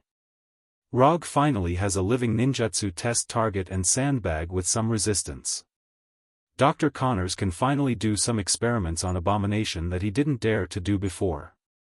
Just as Rog said at the beginning, it will grow anyway, there is nothing to be afraid of. The happiness lasted for more than half a month, and Rog left Dr. Connors' lab with Punisher and Abomination. After resting for so long, it's time to repay the small gift Hydra gave him at the dock. In the past half a month, Rog seems to have been playing happily with Abomination every day. But in fact, he has been asking Sky to collect information about Hydra. He even asked Sky to invade the system of S.H.I.E.L.D.'s headquarters. If Rog really wants to tear into Hydra, there is actually a very simple way. That is to release the news that Alexander Pierce, John Garrett, Grand Water, and Brock Rum are all Hydra members. But he didn't do that. Although doing so can hurt Hydra greatly, it will also lead to a desperate and crazy counterattack from Hydra. If he was alone, he certainly wouldn't need to worry about this. But he is not alone now, and he needs to think about the people around him a little. Now is not the time to completely tear into Hydra, just teach them a lesson, and then they will settle the accounts together. And these guys won't be able to jump around for long. According to the information collected by Sky, there are more than a dozen large and small suspected Hydra strongholds in New York. Rog selected the 3 largest strongholds from among them, and then arranged one for Punisher and Abomination. First pull out Hydra's nails in New York, and then play with them slowly. One person captures a stronghold, and it's a Hydra stronghold. This seems crazy, but it's not difficult for Rog and the other 2. Punisher is the body of the Edo Tensei, and as long as he doesn't encounter an attack that just restrains him, he is basically immortal. Abomination originally had good resilience, and with Extremis, he is a veritable battlefield meat grinder. As for Rog, he hopes that Hydra's stronghold can provide him with some unexpected surprises. Although both of you are unlikely to die in battle, I still have to remind you. Hydra is different from the Yakuza members you bullied before. They may have a lot of strange things. Don't lose Konoha's face, you know that? Especially you, Bronski, don't think about dying on purpose. If you really dare to do this, I will make you like Frank, you won't even be able to taste the taste of the Happy Meal in the future. Frank the Punisher did not have to worry too much. He was a professional, and this was something he was best at. He mainly hates Abomination, and he doesn't know if it's because he's as obtuse. His already unstable mental state has become even more unstable, and he doesn't have the qualities that a professional soldier should have. Before he turned into an Abomination, he was a 1-in-1,000 ace warrior, a top-notch soldier who did not lack experience and strength. I will be careful. This is Frank's answer. I want double the meal in the future. This is Abomination Bronski. After explaining to the 2 Punishers, Rog took the lead and left with the Flying Thunder God. The stronghold he was going to was in Queens, and he happened to have a Flying Thor jutsu near that stronghold. When Rog's figure disappeared, Punisher and Abomination also rushed to their respective targets. Hydra, Konoha's revenge team is here, tremble. After arriving at the location marked by Sky, Rog did not launch an attack immediately, but first used chakra perception to sense the surrounding situation. There was no special energy, and all energy indicators were within the normal range. The number of people seems to be more than expected, but it doesn't matter, it's nothing more than a matter of cutting his throat a few more times. After determining the surrounding situation, Rog used lightning chakra flicker to the gate of the old factory. Stop, this is private property. As soon as Rog walked to the gate of the factory, 2 armed guards came over and looked at him with great vigilance. Who are you? What are you doing here? One of the guards shouted and opened the safety on the rifle. My name is Rog, and I'm here to retaliate against Hydra. When they heard the word Hydra, the 2 guards did not hesitate to pull the trigger, and the bullets flew at Rog like lightning. Bang bang bang bang, the gunshots lasted less than a second and stopped abruptly. Vigilance is good, but the strength is a bit weak. Until now, the 2 guards still didn't know what had happened. The only thing they could feel was the sharp pain from their hearts and their increasingly blurred vision. At the moment when they were about to lose their lives, they found that Rog, who was standing in front of them, had turned into a group of crows and flew away. Sharingan Genjutsu. From beginning to end, what the 2 guards saw was only Rog's Genjutsu. When they shot at the illusion, Rog pierced their hearts with kunai and easily killed them. Although the gunshot only lasted for less than a second, it still served as a warning. Rog didn't care about this. For him, whether the Hydra agents inside were prepared or not, it would not affect his actions in any way. The front and back doors of the factory, various passages and entrances were immediately guarded by heavily armed Hydra agents. At the same time, 3 modified soldiers with mechanical prosthetics came out of the innermost laboratory of the warehouse. Left arm, both arms, left arm and right leg. The mechanical prosthetics of these three modified soldiers are even more different, but judging from the design style, they should all come from the same manufacturer. In particular, there was a device that looked like a centipede on their spine, which was perfectly attached to their spines. Hydra has never given up on the creation of super soldiers. These three soldiers with mechanical prosthetics are their latest research results, Death Warriors. With the latest single combat prosthetics, the combat effectiveness of the Death Warriors is no weaker than that of the Despair Warriors. In terms of recovery ability, the Death Warriors are far inferior to the Despair Warriors. But in terms of lethality, 3 Despair Warriors are not as good as 1 Death Warrior. When the 3 Death Warriors came to the gate of the factory with cold expressions like icebergs, Rog just pushed open the gate of the factory from the outside and walked in casually.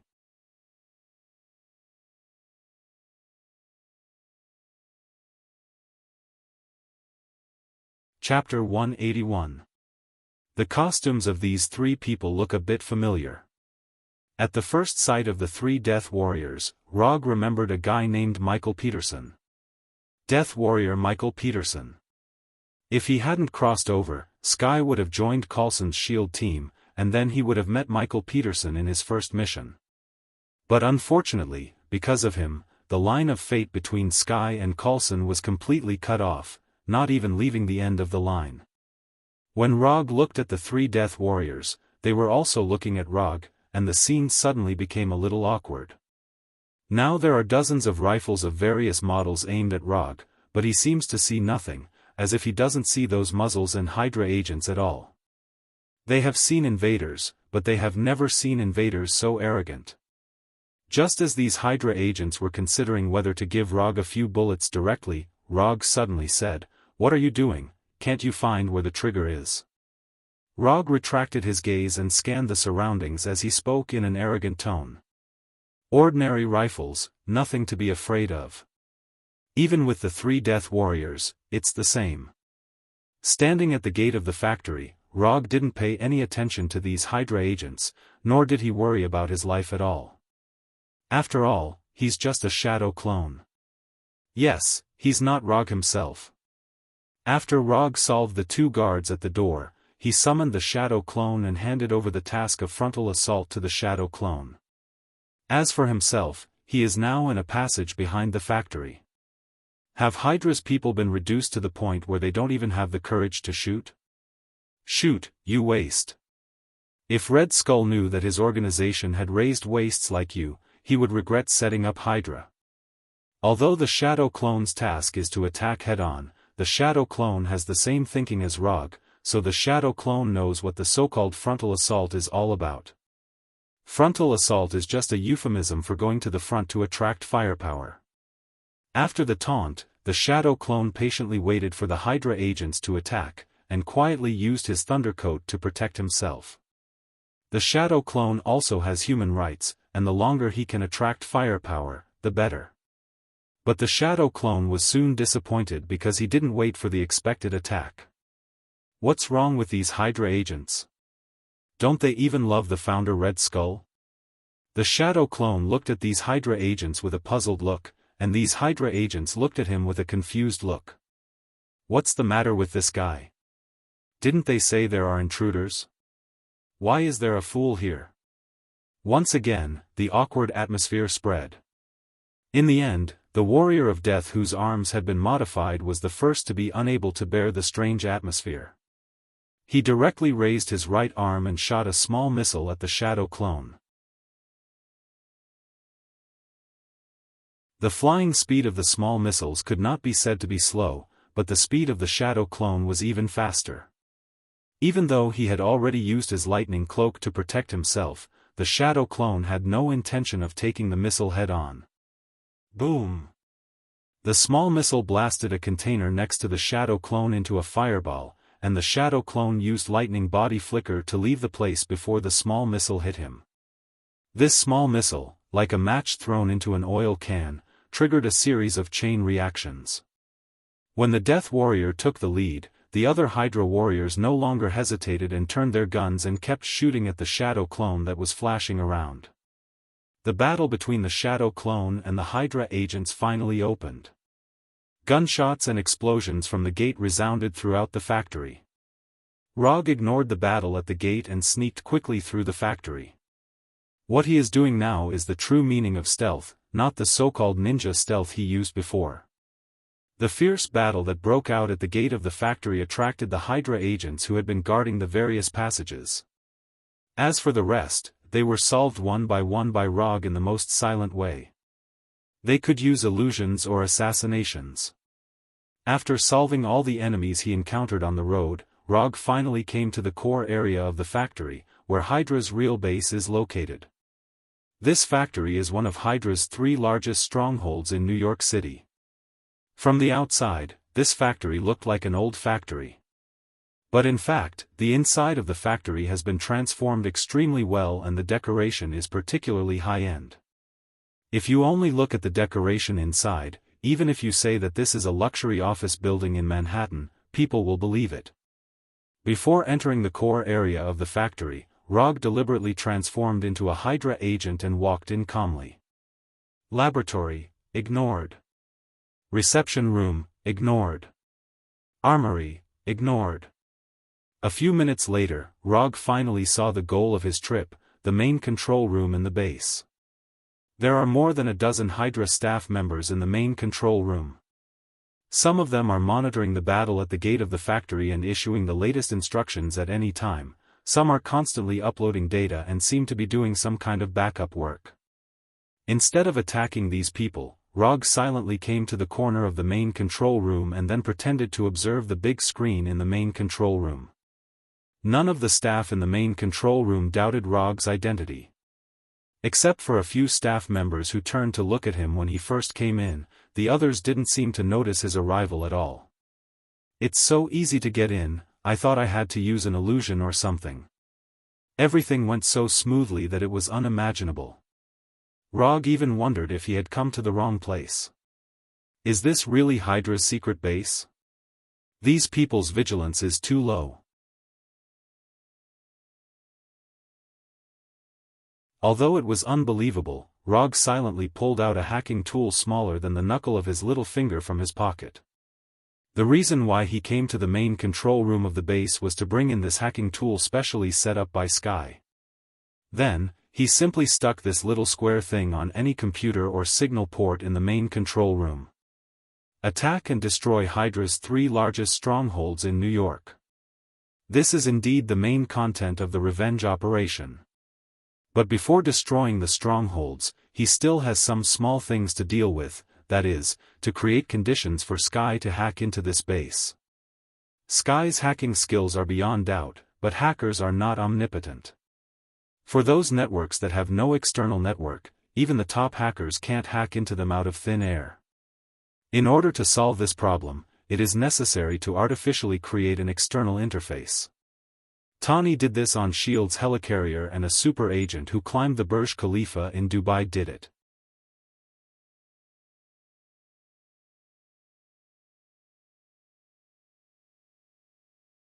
Chapter 182. After quietly installing the mini-hacking device, Rog first stayed in the main control room for a while, then left as if nothing had happened. From the moment he entered the main control room to the moment he left, the people in the main control room didn't have any suspicions about him. Do I have a hidden talent for espionage? Rog couldn't help but wonder if he had other talents that he hadn't discovered yet. His first espionage mission ended smoothly and satisfactorily. After installing the mini-hacking device, his mission was over. The remaining tasks were Sky's. Hack into the system, back up the data, and paralyze the system. After Sky completed these tasks, he could destroy the base to his heart's content. After leaving the main control room, Rog went directly to the armory in the base. Because of the Shadow Clone, the armory was now the busiest department in the entire base. People came to pick up weapons and ammunition one after another. After observing the corridor outside the armory, Rog couldn't help but be amazed by the variety of weapons in the armory. Not to mention the regular rifles and bombs, in this armory, there were even energy weapons that could be mass-produced. But Rog didn't know if it was his illusion, but he felt that these energy weapons were inexplicably similar to the weapons used by the Chitauri. And here, he also saw a small gravitational proton machine that had been weaponized, as well as a variety of high-tech weapons that he couldn't name. Looking at the variety of weapons, Rog even had the idea of robbing this armory. If it wasn't him but the Punisher here, he might have already gone up and robbed it. For a special person like the Punisher who only liked to play with guns, this armory was like heaven to him. However, at this moment, the brightly lit base suddenly fell into darkness. For a secret base like this, a power outage was impossible. Even if there was a problem with the main circuit, the backup circuit would be turned on immediately. So there was only one possibility for the power outage, and that was that Sky had completed his mission and gave a clear enough signal to act. Finally, it's time to begin. Rog directly deactivated the transformation technique and summoned the Kusanagi sword. Using the Kusanagi sword to clear the small monsters was much easier. At the moment of the power outage at the base, the Hydra agents in the arsenal picked up the weapons next to them, then took out the infrared night vision goggles and distributed them. This kind of pitch-black darkness was definitely an extremely unfavorable environment for ordinary people. But for Rog, who has the Sharingan, this kind of darkness is still acceptable. Although he couldn't completely ignore the influence of the darkness, it wasn't particularly difficult for him to determine the enemy's position in such an environment. When the Hydra agents in the arsenal put on their infrared night vision goggles, they saw Rog holding the Kusanagi sword. Before the Hydra agents could shoot, Rog took the lead in attacking. Body flicker. Rog came to a Hydra agent in an instant, and the Kusanagi sword in his hand cut across the Hydra agent's neck before he could shoot. The first one had been dealt with. After killing the Hydra agent, he used the body flicker again and came behind the second target. It wasn't until then that the other Hydra agents found his trace and began to turn their muzzles. As soon as these Hydra agents pulled the trigger, he had already dealt with the second target and disappeared again. Bang bang bang bang bang, fierce gunshots continued to sound, and the arsenal suddenly became very lively. Not only did the dense bullets not hit Rog, but the fire from the muzzle made it easier for him to determine the position of the target. A dark murder show without an audience was staged. Rog continued to appear around these Hydra agents like a ghost, killing them with incomparable efficiency. In less than a minute, the gunshots in the arsenal stopped. More than a dozen Hydra agents guarding the arsenal lined up to report to Hell without even seeing Rog's appearance. After dealing with these people, he didn't leave the arsenal immediately, but quickly picked up something in the arsenal. Small gravity proton instrument, received. Energy rifle, received. Energy grenade, received. This energy cannon is good, also received. I don't know what this is, but it looks good, also received. Rog was like a customer picking up a favorite product in a store, quickly sweeping through.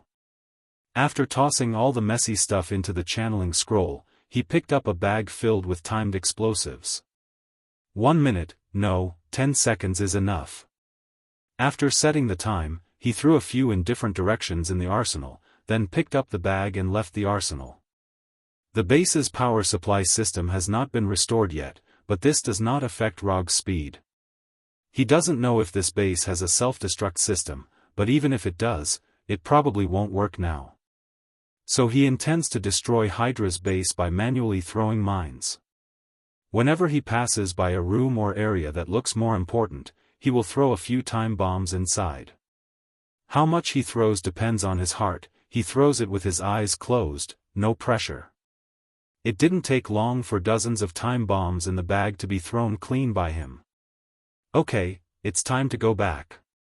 Rog pressed the start button on the remote control device and crushed it directly. Dozens of time bombs in the base began to count down at the same time. After doing all this, he teleported to the nearest location of the Flying Thunder God technique. Standing on the top of the building where the Flying Thor is located, Rog looked down at the factory not far below and waited patiently.